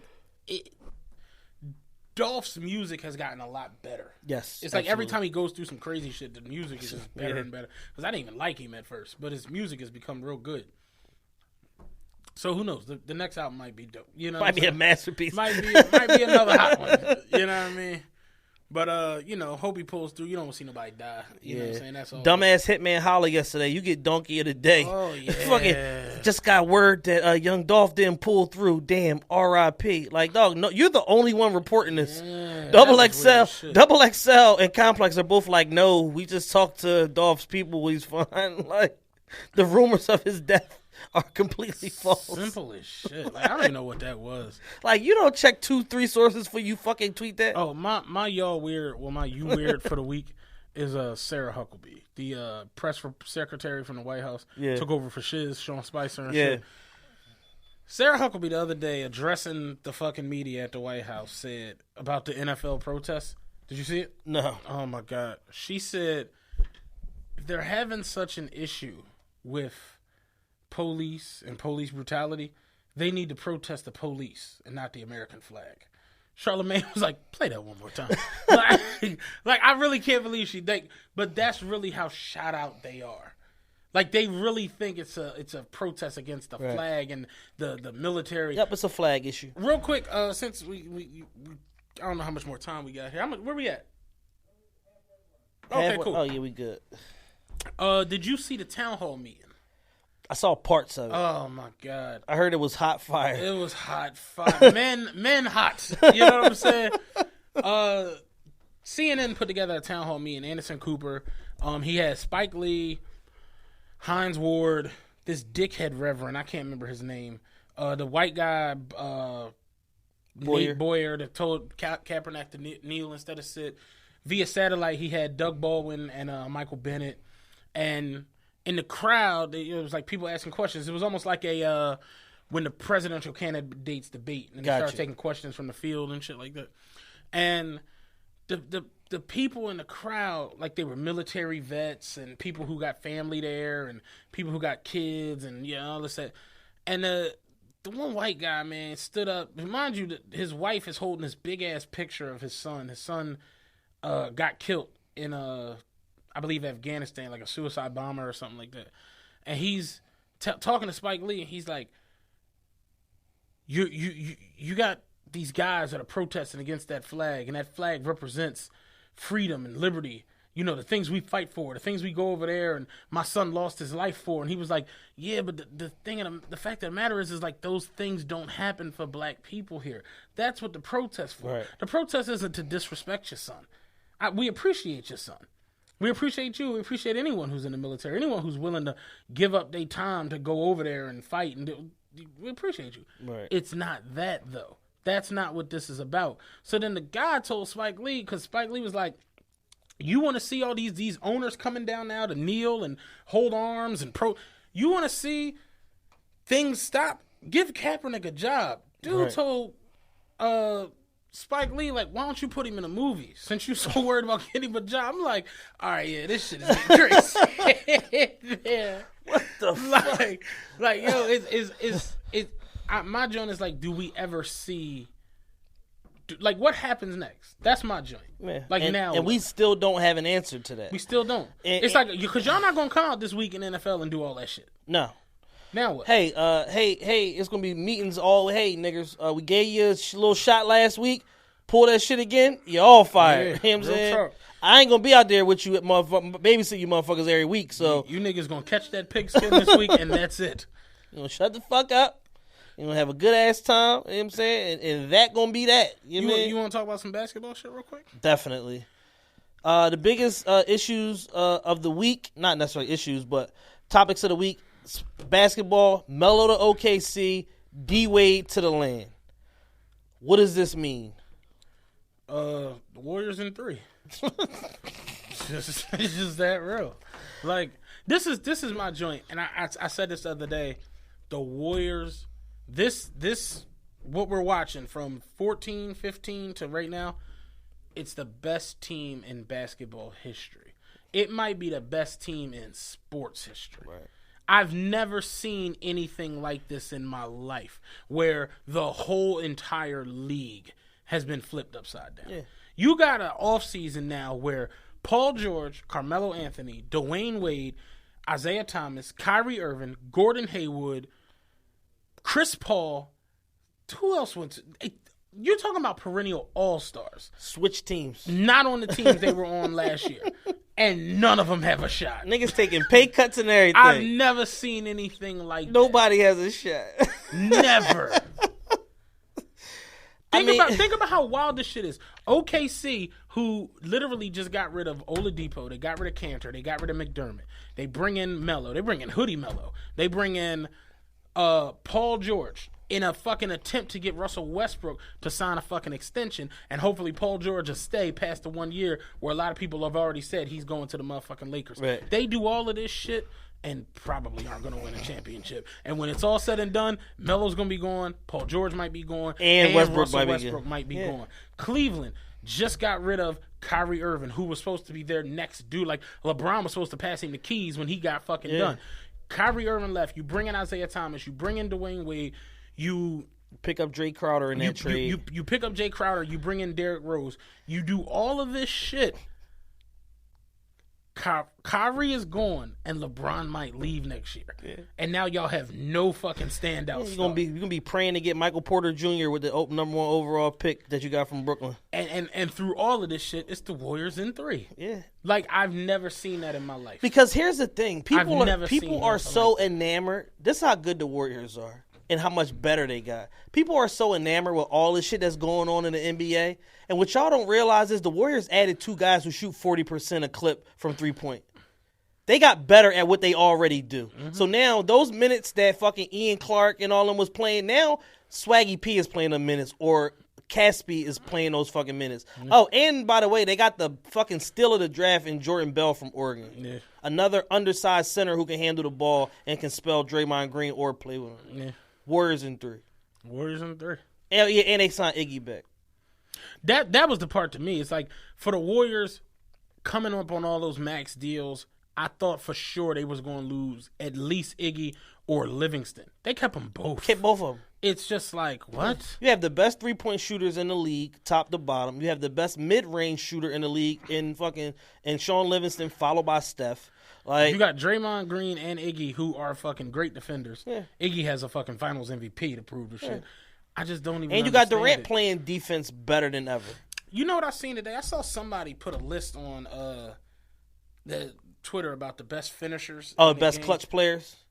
And Philadelphia's like loyalty to Philadelphia natives is ridiculous, because Waiters was on the list and Kawhi Leonard wasn't. And he was number 4. I mean, he's one of the best finishers in the league. Kawhi Leonard's the second best, probably.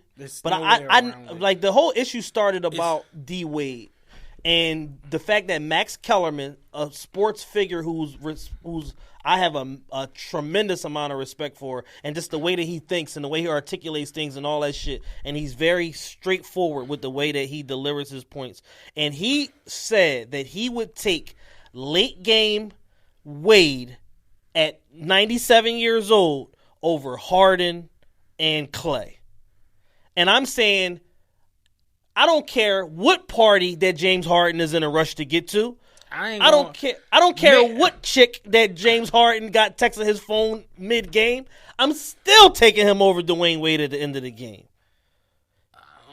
And my man pulled out the clip of Dwayne Wade beating Sacramento, and I'm like, yeah, Deion had 8 of those last year. I mean, Wade is Wade. Like, remember Never Die Alone? We thought Kobe was Kobe. 250 grand is always good. Remember when ESPN ranked Kobe like number 97, and then we found out he should have been ranked number 304?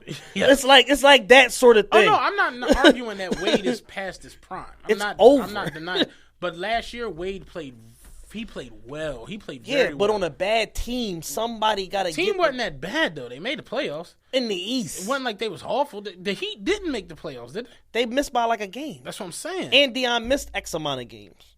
Their best player missed X amount of games. I ain't gonna hold you. Motherfuckers was saying, I even made jokes about it. I like Wade on the fucking Cavs. I like that a lot. Wade last year... Yeah, because he only got to play 28 minutes. But that's the thing. You look at Wade last year, I think Wade did like 18, 5, and 4. Yeah. It's like, if it was me, I'd put him on the bench. Having D Wade... Think about this. Look at who you had coming off the bench last year. It was fucking Darren Williams. Darren Williams and Kyle fucking Korver. That two was dead men. Two dickheads. No, it's definitely an upgrade over what they have. But My thing is, Dwayne Wade can still create. That's what I'm saying. We think he can. I saw him do it last year a lot. Right. But you ever have those situations where you see a player and they older and they playing over their head, and then the one summer they come back and then it's like, oh shit, they got old as shit. Like they aged in like 7 years over the summer. Derrick Like Rose. aging in dog years. They showed Derrick Rose the other day. No bullshit. I thought it was the nigga from Unforgettable with French Montana. I was like, who the fuck is that? That's Derrick Rose. That's Bubs from The Wire. I'm like, oh shit. Fuck is that? I ain't peeped that was D. But it's like, I like Wade on the Cavs. I like that a lot. Yeah, I think the Cavs are going to go to the Eastern Conference Finals. I mean, I feel like they're going to win the Eastern Conference Finals. Yeah, that's a fucking shoo-in. So it's like, I think that Boston has one more card to play. Because they still got so many fucking assets. Like they got one more card to play. They gonna flip Al Horford or some shit with a pick or whatever, and they gonna fuck around and get DeMarcus Cousins, and then you're gonna be like, holy shit, Cleveland, y'all did all this for nothing. Because I'm taking Kyrie, Gordon Hayward, and them young boys with DeMarcus Cousins over Cleveland. I don't know if DeMarcus Cousins is like ready or something about DeMarcus Cousins just be off. No, he's definitely always off. Like it's like, but then you look at his numbers and it's like 28, 10, and 5. Yeah, but it'd be 28, 10, and 5 with like a bunch of bullshit around it. And that's what people don't realize. Like, when we was AI fans growing up, we was AI fanatics. It's like, yo, AI lead the league in scoring. It's like, yeah, AI took 95 million shots this year. AI shot 39.87% from the field. You look at like Russell Westbrook this past year, leading the league in scoring. Russell Westbrook had 400 more attempts than number 2. Yeah. That's 400 attempts. If you shooting 25 times a game, that's an extra 15 games. That's a lot. Like, how the fuck did you get 100 games in whenever I got 82? It's like, that's a lot of attempts. And, so it's always like second level statistics. Yeah. People will tell you, LeBron's the number one scorer in playoff history. And then the Jordan stands and be like, well, Jordan did it in less games. Yeah, but the secondary stat is that LeBron did it in less field goal attempts. Right. So it's like, it's always a give and take. Yeah, it's just one of them things. Me personally, I like Wade on it's a perfect fit. Land. When I saw the starting 5 picture the other day from the Thunder, I'm like, I like this starting 5. Yeah. Because Melo's playing the 4. I already liked them going into the season with just Paul George, just having Paul George and Roberson on the wing for defense. Yeah. Having Melo down in the fucking box now, though, with fucking Adams is dope. Yeah. Because Roberson doesn't have to shoot now. Yeah. Roberson going to be 0 for 0 every game he plays. And they got Patrick Patterson, a 3-4-5, who play all 3 positions, come off the bench or whatever, shoot the 3, all that shit. They definitely going to be an interesting team to watch, but they still have 54 wins and a second round exit is my prediction for OKC. Yeah. They gonna fuck around and get tripped up by Houston on some bullshit. Like, I'm saying, that's another thing. Houston might got one more chip to play. Like, you never know. Like, DeMarcus Cousins is out there. They say he's not, but Anthony Davis is available. You know what I'm saying? To be had for the right fucking combination of picks or whatever the fuck. Somebody gonna fuck around and get Anthony Davis. Depending on how the Lakers go, they got Kentavious, Caldwell Pope, shit like that. So it's just like, there's players out there that, that can be gotten that can add to one of these already very, very good teams. But Golden State in 3. Yeah, definitely good. Definitely Warriors in 3.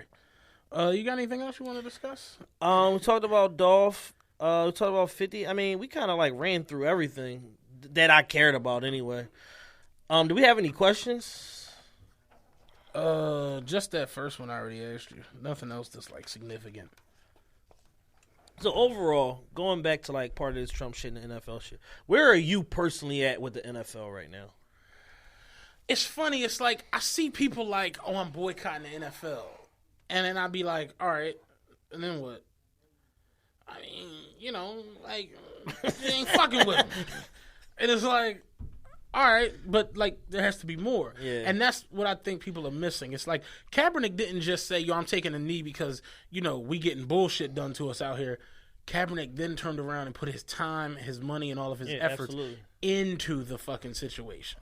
And it's like, I was telling my sister and my girl this today, I see thumb activists on Instagram. Yeah. Well, not anymore, but Twitter and all it. Yeah. All Social media on in social general, media in general.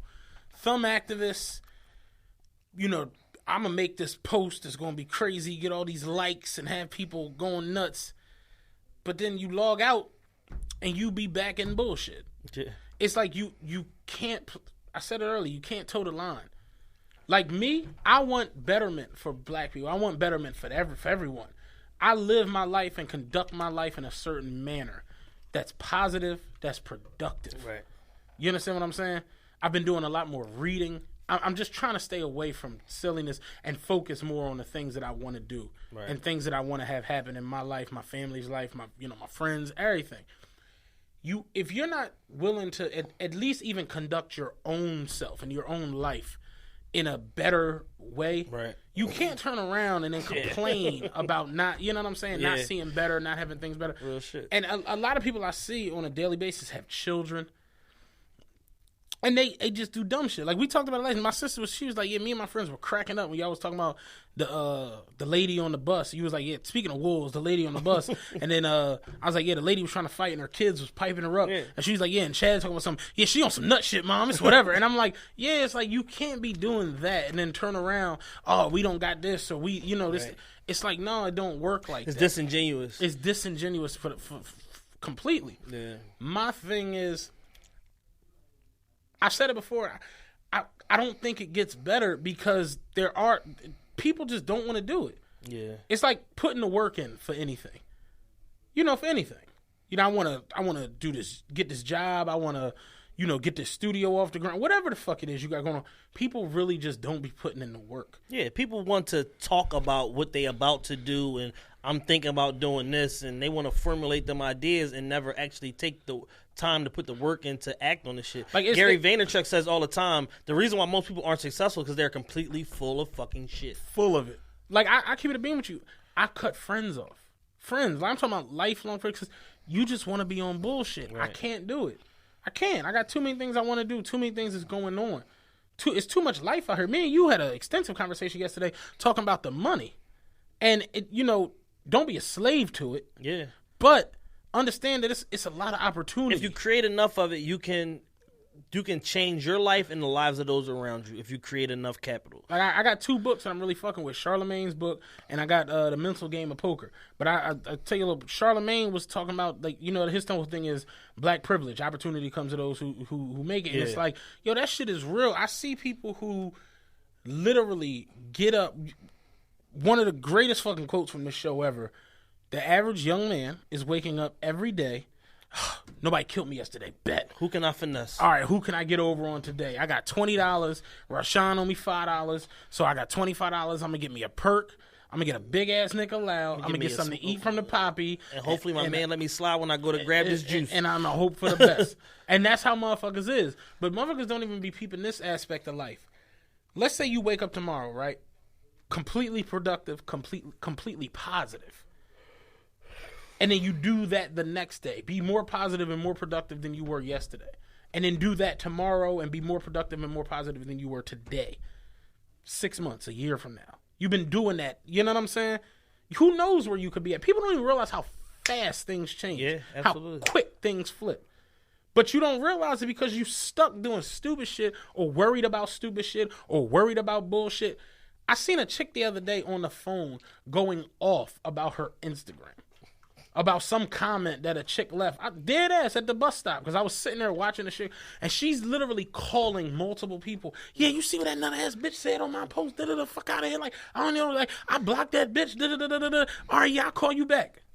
Call the next person. Yo, you seen this bitch wrote on my... And I'm just like, why are you putting this much energy and this much time? Like, you could be reading, you could be learning some shit. You like, it's so much stuff you could be doing other than that bullshit. And I feel like that's more so... Charlemagne talked extensively about the whole social media shit and how he doesn't put the shit on his phone and stays away from this and that and that third. Because he like, yo, it's draining. Yeah. It's literally draining. And I've noticed it, like... There be days where I go in there and I don't even be feeling no type of way, but I see a bunch of bullshit and my whole joint be negative. Yeah. Turn around and just want to be on some stupid shit. Yeah, it's mental fucking poisoning because it's like, yo, if something negative happens on Instagram, you're going to see that same post 10,000 times on your motherfucking feed. And you're going to see people underneath it, send me this. Da, da, da, da. And it's just like, yo, it's just the fucking trauma aspect of it. Like, there's certain shit I don't want to see. I don't want to see nobody get their fucking head blown off. Like, I don't want to see that shit. Like, and I see people, well, when I was out, like, I would see people, like, I know for a fact you live for this. You got 22,000 posts. Right. I know you live for this shit. You literally live for this. You wake up, be on this. You go to sleep, you be on this. Like, this is what you focus on. But it's like, yo, let's focus on something a little bit better. Let's focus on this. Let's focus on that. And that's the part that fucks me up. I seen a weird-ass joint the other day said, men can't have group chats. And having a group chat is like, oh, it's for nothing but gossip. And it'd be like, nah. Maybe we just weird. Yeah. But I'm in a group chat, a lot of group chats. But I'm like, our main 2 joints that we got, we only talk about trying to figure out this situation. Like, the fact that Love and Carl come to us like, yo, what y'all need to do is turn that into the realest network ever.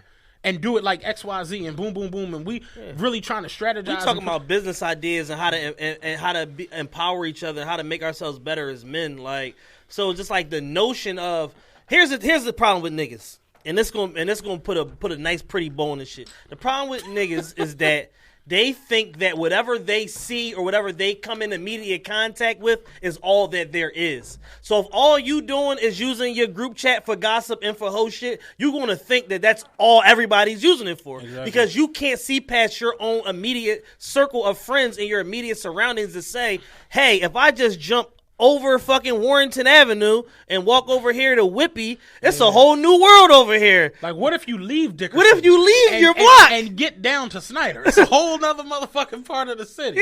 Yeah. God forbid you leave your city. Yeah. Like, you got to think, we dealing with motherfuckers. Philly is the most provincial city in America. The people don't leave. It's a fact. It's statistical. They've done social studies on this shit. The motherfucking people don't leave. You have people in Philly that are from South Philly that never been uptown. Yeah. You have people uptown who've never been to South Philly. You have people in North Philly who have never been to the Northeast. Yeah. And it's like, oh my, it's pulling teeth. Dog, you'd be surprised. I have motherfuckers, I like, yo, take me, I gotta go pick my wheel up or pick something up. Take me down here real quick. I'll fill your tank up. All right, how I get down there? I said, take me to 34th and Market. The fuck you mean? How you get down there? Like, what?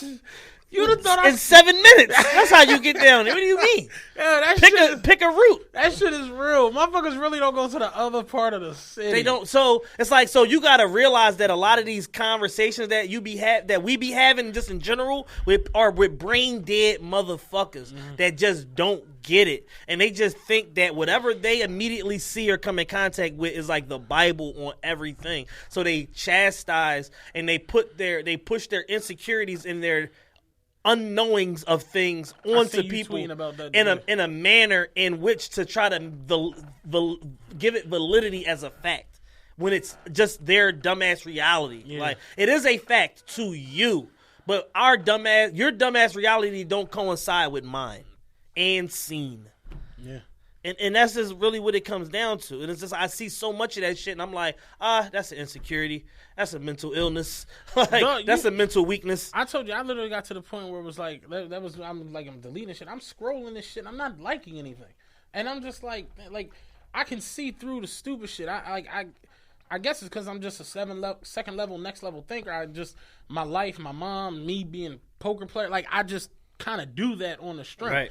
And just so much silly shit. It's like, why are you this entertained by this? That's another joint too. The shit that entertains the people here sometimes, to me, it just be like, y'all can't be serious. Like, it's no. We're ending week 2 of the For the Dick for the Pussy challenge. Yeah, it just got entertaining 2 days ago. You know what I'm saying? The first run of it, the shit was so bad. I skip over all of it. I'm not watching this shit. Like I said, once a couple celebrities did it, the shit was kind of funny. But it's like, yo, it took us to the point of, I was like, this is what? I'm not watching this. Then when I saw the Erykah Badu and Michael Black's one, I was like, all right, I'm going to give a couple more a chance. And the shit has actually been pretty funny. The funniest shit on the internet right now, you know where I'm going with this, boy from London. The boy the fucking man's not hot. The new clip, it was meeting with the guy from Island Records. Oh yeah, Island. Yeah, he's like, what Island Records. He's like, just between me and you, man. Island.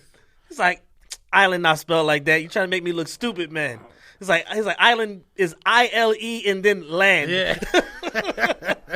It's the best shit ever. But that's original, and that's what I'm saying. It's like it's originally funny. Yes. There's shit I see that I crack up because I'm like, yo, like the filet dude. That was originally funny. Hilarious. So my thing though is like, it's not bad to like just get out and have some conversations with some people. Yeah. That's another joint that I see a lot, and I just be like, damn, like somebody the other day, man, was like, yeah, I love y'all show, man. It's like y'all speak so well, and I'm like, to me, we don't. Right. Like, we speak, but I know for a fact going out and meeting people, just being around, motherfuckers can't hold a conversation, dog. They just can't. It's like almost impossible, and that's from that shit. Like, it's from not leaving your block. Somebody the other day said this, and this was really, really dope. We was talking about the whole hurricane thing from down there, and one of the old heads in my job was like, because we was talking about the hurricane that hit Puerto Rico. Man. Let's get Puerto Rico together, man. Because Puerto Rico's in bad shape. Yeah, I'm doing an event tomorrow night at the corner. I got my man 3800 Lancaster Ave. I got my man $0 hosting. This is our regular Friday night, but we're gonna give part of the door proceeds to the Puerto Rico hurricane relief.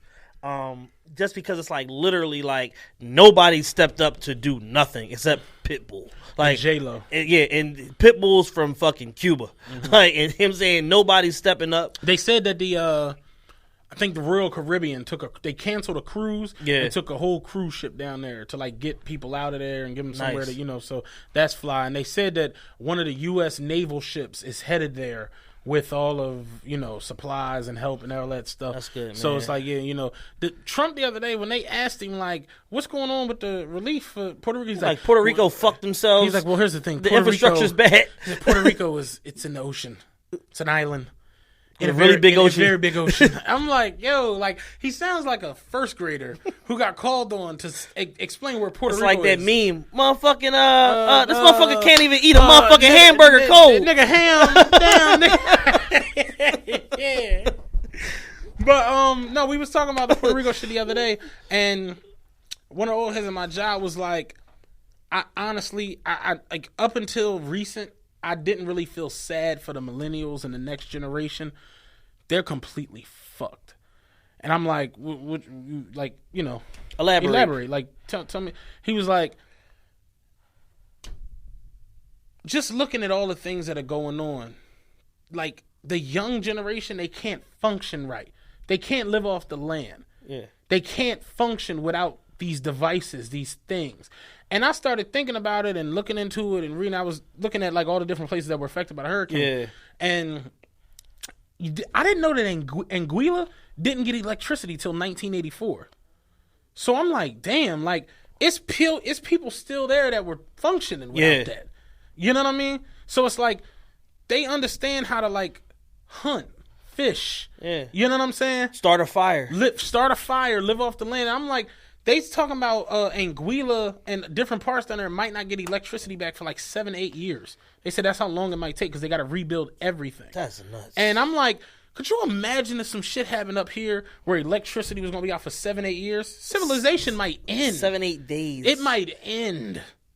You got to talk to your kids? Can't just give them the iPad? Have a conversation with your spouse? Yo, like, for a civilization might crumble. So you mean to tell me I gotta go outside and actually meet chicks? I can't just send them emojis and dick pics? Yo, I gotta go outside and actually interact. Fuck that. You some nut shit. They on some nut shit. Trump on some nut shit. Get these breakers back up. But I once he said it made me just look around and just looking at different things, and I thought that was interesting. Like, yeah, like we gotta start learning again, yo. Like, You might gotta take a day, like away from the phone and like go learn how to fish. Real shit. Like you might want to learn that. And it's funny because all my country part of my family, like my dad's side, they all from like North Carolina. So they know this shit like time and time, like 10 times over. Yeah, how to hunt, how GPS. to fish, how to fillet a fish, how to do a lot of different things. We don't know none of that. Oh, shit. None of that. They can plant vegetables and live off of the earth. We can't. We wouldn't It's know like what 50. to do. It's like 50 Cent in his Breakfast Club interview. America doesn't produce anything but people. Nothing. And it's like we don't have, and now we're producing skillless people. Like, you know what I'm saying? It's like motherfucker might have all this knowledge or whatever that they learn in school, book smarts or whatever, but they don't know how to actually do anything No. without the assistance of some measure of technology. And it's because of that, like, we're going to undo our motherfucking selves. When the dinosaurs come back, we ain't going to know what the fuck to do. Crazy. Crazy. Like, I see motherfuckers all the time. Like, just that. Like, when I was saying I hopped in my homie truck. Yeah. Yo, give me a ride down South Philly real quick. What I'm supposed to take down there? And I be on the tip like, use your fucking GPS. Like, you got a fucking Yukon Denali. It's one of them shit's built into here. It's like, Pick one. You got a phone, use the shit. But I'm like, here, take it a step further. Going back. Remember when we had MapQuest and had to print out your fucking directions? I can take you further back. When I was a truck driver, I had an actual map. Moon, everybody else that drive a truck, they know what I'm talking about. The map with the spiral back. I remember having to map out the trip. And I'm talking about I was driving from here to Washington State with no motherfucking... I'm talking about 2006. Navigation and shit wasn't even really out yet. Nah. Rich motherfuckers had that shit. Like, you ain't had that shit, though. They would tell you, yo, take this highway, this, that, and the third. You had to figure that shit out, like going through a map. Like how far I'm going to drive today, how far I'm going to go tomorrow, this, that. Real shit. So it's like I can do a map pretty well because I did. I drove cross country. I literally went from here to Washington State, down through Oakland, coming down through New Mexico, Laredo, Texas, Oklahoma, Alabama, back up 81 through Virginia, back to fucking Allentown. Like I used to do that shit all the time. So I literally went in one big circle throughout the country. I've been to every state except for above New York.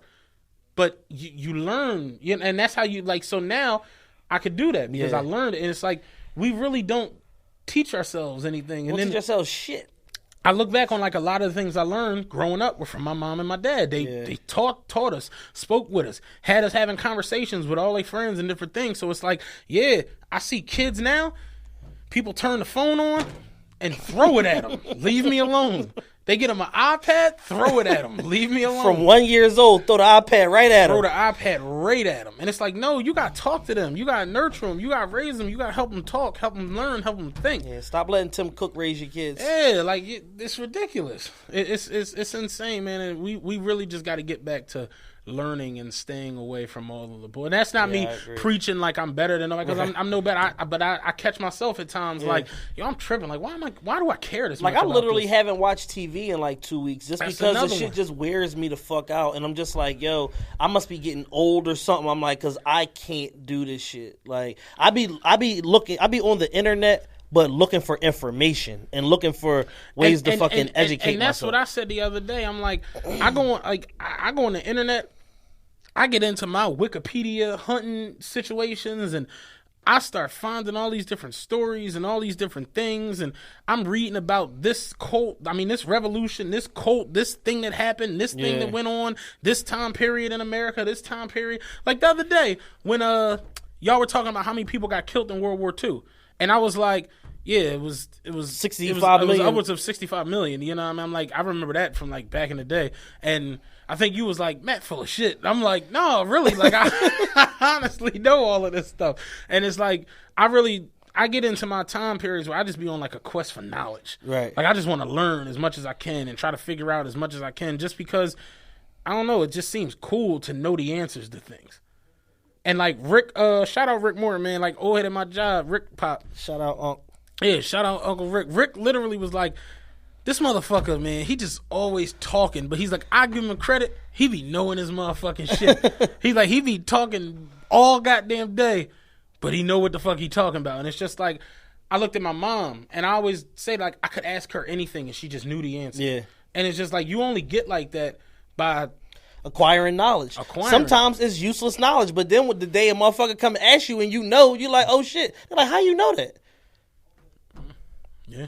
I mean, like, I'm that person for people that are my media circle. They call me all the time. Yesterday, my man called me and said, hey, do you think opening up, it's like my man just came home from jail, did 23 years. You think opening up a lounge in Delaware is a good idea? I said, yeah, it's a good idea. It's like, why not? I said, because looking at the market, they don't have a lot of different options. I'm like, the people are literally crazed for something to do. They come out at fucking 9 o'clock when the fuck you open the fucking doors up. The shit is essentially free money. I said, furthermore, I got a network of people that can fucking promote the events, move people, and you could just fucking make money for a fucking year.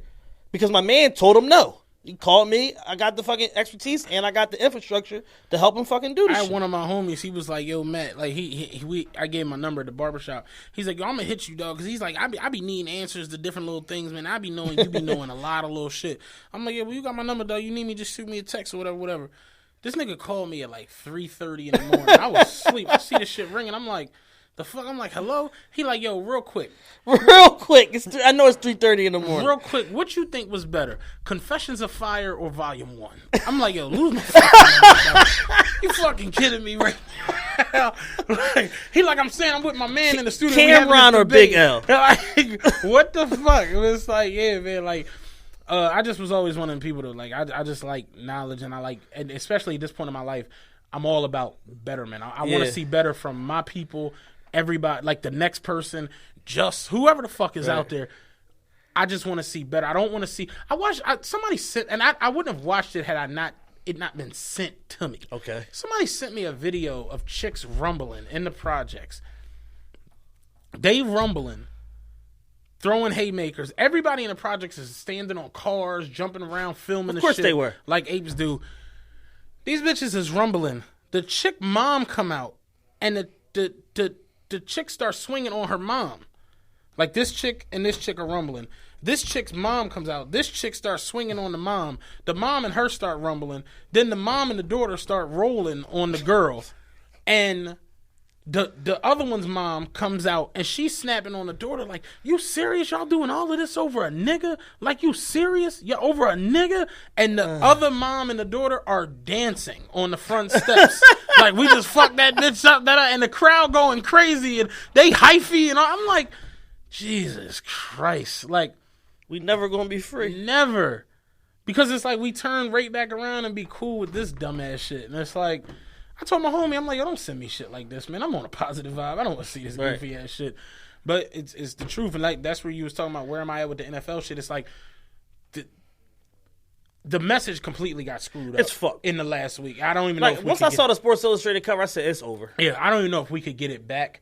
But my thing is, Kaepernick's original message was brilliant. What he was saying, how he was handling it, he was so elegant about how he was going about the situation. Absolutely. It was so beautiful. To see it just blown to shit now is like, it's sad as fuck. And it's like everything else that happens with us. Shit is a joke. You know what I'm saying? It's more so of it's a punchline. You know what I'm saying? Absolutely. And that we don't need that at a time like this. We don't need punchlines. We don't need jokes about shit.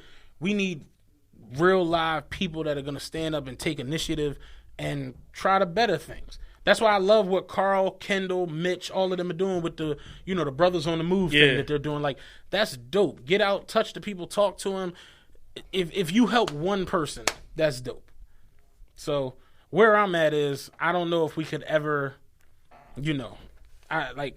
what next? Yeah. That's more so my joint. Now what? Like, what are you willing to do? Right. You know what I'm saying? Like, you all for racial injustice to stop. You all for police brutality and flat out racism to go away. You cool. You want that. Now, tomorrow, when you see the two 14-year-old chicks rumbling at the end of your block, are you going to stop them or are you going to film it and put the shit on Instagram? You know what I'm saying? Yeah. It's like, eventually you have to take, like I said, you can't toe the line. You got to pick a side and then you got to go all out for it and try to make things better and, hopefully things improve. But I don't know, where are you at with the whole thing? I mean, once I just see just how far the mainstream media has just misinterpreted and misreported the message, it's very, very frustrating. Like, I watched one NFL game so far this season by accident. It was the Eagles and Chiefs game. That game fucking sucked, by the way. Mm-hmm. Outside of the Chiefs running back, that was a shitty-ass game. I do like Carson Wentz a lot, though. I think he's a phenomenal young player. But basically where I am with the shit is just like, I'm just cool. Like, basically, like, the NFL is just, like, such a full of shit organization. It's like, yo, y'all literally piss on your consumer all the time and tell them that it's raining. Like, they try to tell us that CTE wasn't a thing. Then they kind of admitted it. Now they fucking paying people for it. You know what I'm saying? It's just like...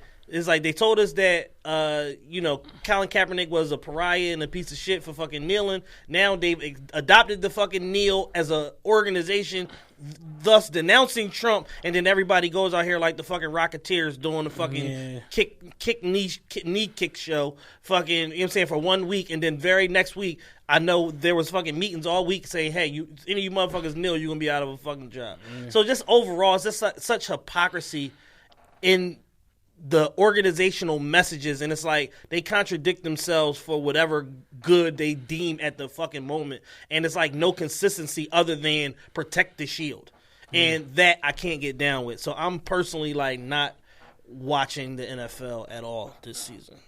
I'm cool. Like I said, I watched the one game, and I'm good. No, thank you. Yeah. I don't know. I want to see things get better. It's like me and Carl was talking about it the other day. It's just like how, like that's really where you be at sometimes. Right. Like, because it be stressful. It just literally be frustrating watching the things that the people who are oppressed, the people who are, going through these things, going through these injustices, having all of this bad stuff done to them.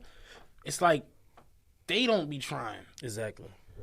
Like us, young black people really don't be trying to do better, to be better. And it just, like, you sit back and you like, wait, like, is this what it's supposed to be? Like, we supposed to be on bullshit all fucking day and every day? Like, so, I don't know. I mean, like, if people just in general, specifically people of color, spent the same energy that they put into trying to get over on motherfuckers and try to finesse the system into something legitimate, like a craft or whatever like that, they could learn something. You could fucking, my man, you could teach yourself how to do fucking graphic design online. You can get on fucking YouTube, fucking take some Ritalin, get on some YouTube tutorials, and just download fucking Adobe Photoshop and just practice. And then you could pick up a fucking craft and you could be making anywhere between fucking $50 to $200 per image that you pump out and become a whole fucking side business, a whole fucking entrepreneur, just off of something that you learn on the fucking computer.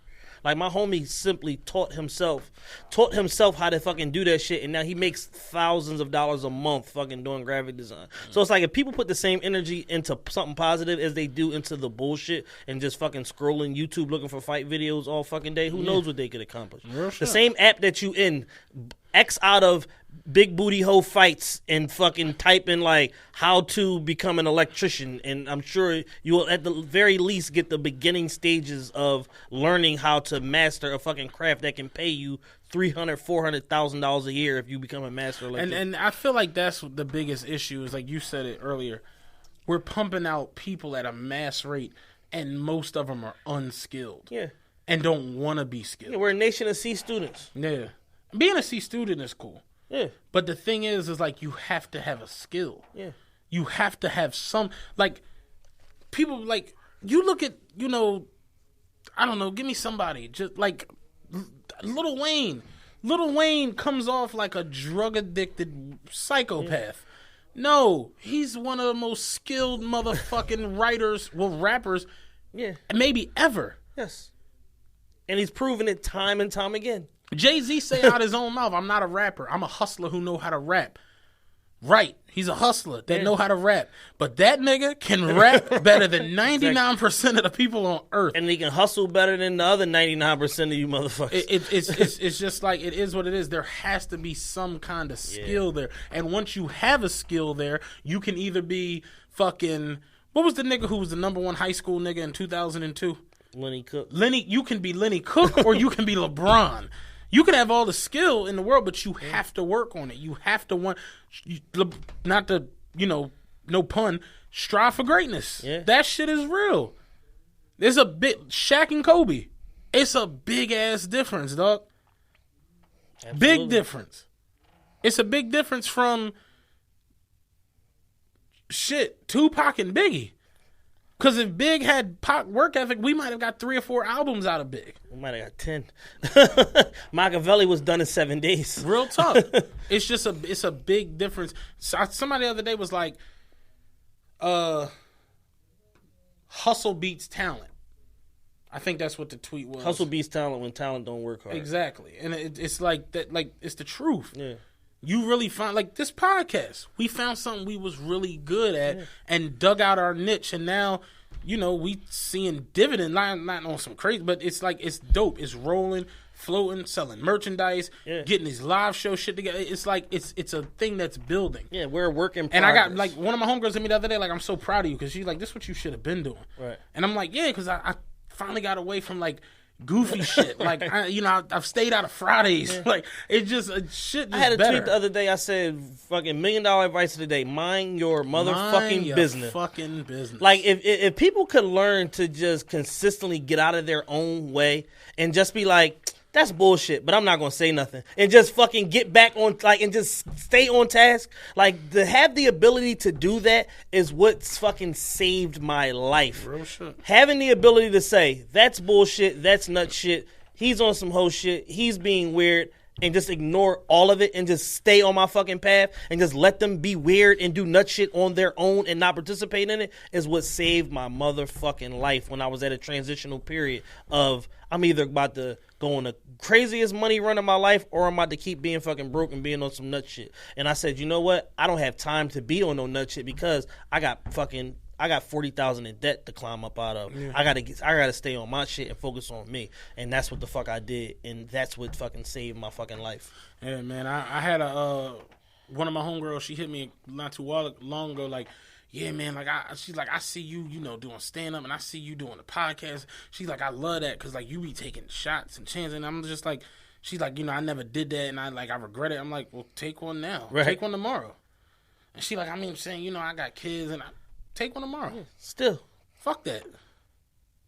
Drake had a perfect line, in the joint on Nothing Was the Same.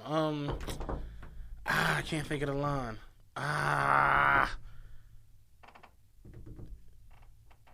It was about his uncle. The John, never think about it too much. Oh, okay. I can't think of the fucking line. It's gonna come to me. That's a great album, by the way. Fantastic album. It was the 10-year anniversary. Yeah, that's a near perfect album. Because I gotta find a line. This shit's gonna bother me too much. It's gonna bother you all night. You're gonna be doing an amendment to the show, like, it was such and such. He said such and such. All right, y'all. My uncle used to have all these things on his bucket list, and now he's acting like, oh, well, let's just fuck that shit. Oh, well, I guess. Wait, I'm reading it wrong. My uncle used to have all these things on his bucket list, and now he's acting like, oh, well, that's just life, I guess. No, fuck that shit. You can still do what you want to do. You got to trust that shit. Like, that shit real. Fuck that. Don't think you got something you want. It's never too late. You got, no, my girl mom didn't become a teacher until she was 30. Yeah. You know what I'm saying? Like, you want to change and got something you looking to change up and do differently. My grandmother went back and got her fucking bachelor's degree. She did a accelerated program at Pierce.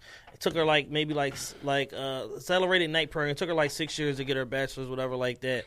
And this is right before a couple years before she retired from HUP or whatever. But it's like, it's never too late. Like, she went to Pierce, got her fucking bachelor's in business administration, got a fucking salary bump, you know what I'm saying? Created some more retirement money for her fucking self. It's never too late. Dog, Marvin Hagler is like a big actor in France. The boxer? Yeah. He's like a big actor over there in Europe. And the nigga went and learned French, tearing it up with Denzel over there. Like, you can always flip side. Denzel Hagler. But you gotta want it, and you gotta do better. Terry Crews was saying in the in the interview that he did with Ebro, he was saying that people, he for those of you that don't know, Terry Crews, the actor, whatever, he's on his third TV show. He said he's literally done 600 hours of television, 60 major motion pictures, on top of all of the other entertainment shit or whatever that he's done. And he's like, I played in the NFL for 7 years. I bounced around team to team. I was a special teamer. I went over to the World League, came back into the NFL, one of the only people to ever make it back into the NFL from the World League or whatever. And he's like, the whole thing is, so many people think that their life stops when football ends, but that's really the beginning of your life. He said, because not one single owner of a football team got here by playing football.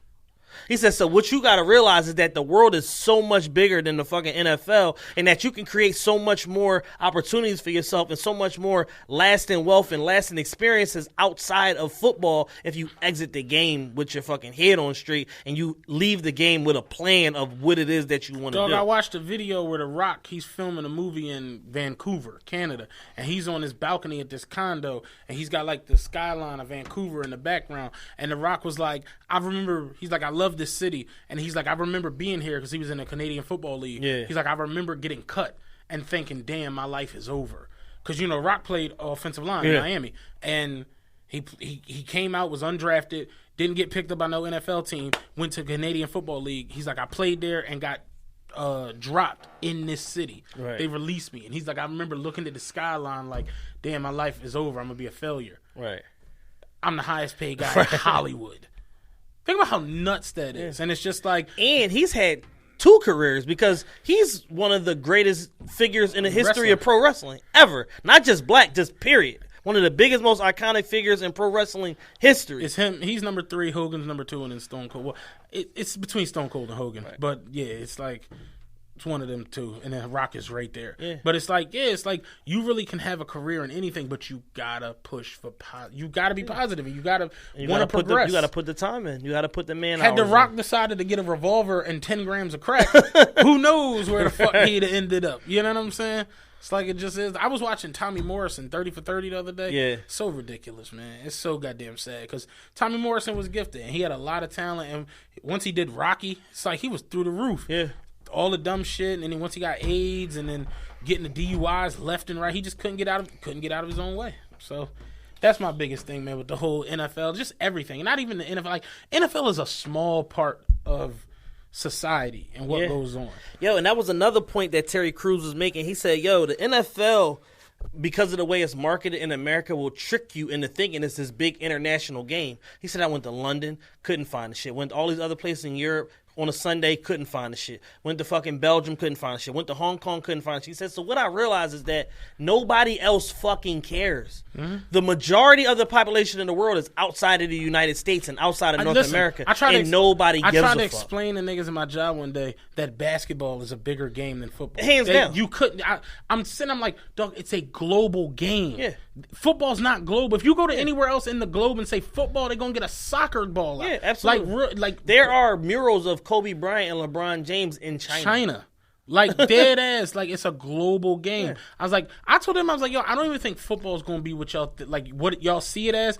I don't think it's going to be that in 15 years. You said last show has been on the decline the last 4 years. Like, real shit. Between the CTE, the fact that all of this goofy shit, the fact that where the shit goes with now they done brought back, now you can celebrate. But they took so much out the game. Because it's a 70% black game and they want niggas to hush up and be good boys. Yeah. So, for that reason... Peace. I'm out. NFL, like I'm cool. You know what I'm saying? I don't want no smoke with y'all. Anything else you want to finish on? This been a good ass show. Make sure that y'all go to therealestmerchever.com, buy a shirt, buy a hat.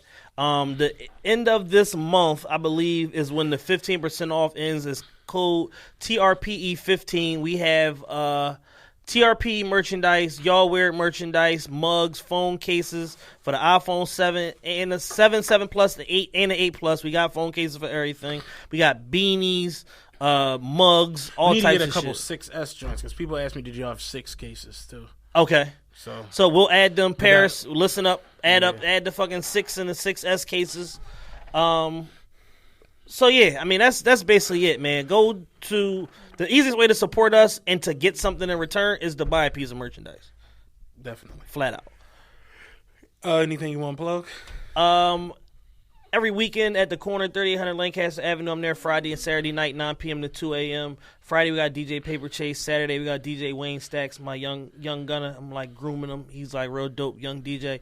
I don't really have no big events coming up. Next week, A3C in Atlanta. I'll be down there Thursday to Sunday with Black Poppy. He's doing the Cigars and Cognac show put on by Philly the Boss and Yak House Entertainment. So we're doing that show. We scrambling now last minute trying to get on a couple more shows, whatever, but he'll definitely be on that show. He's one of the last 4 artists performing. If y'all in the Atlanta area, come check us out at the Cigars and Cognac event for A3C. In Atlanta or In Atlanta. I thought you said Atlantic City. No, in Atlanta. I think you said Atlantic City by accident. Oh, well, Atlanta, Yeah. Georgia. Okay. Not Atlantic City. All right, we out. We out of here, man. Peace.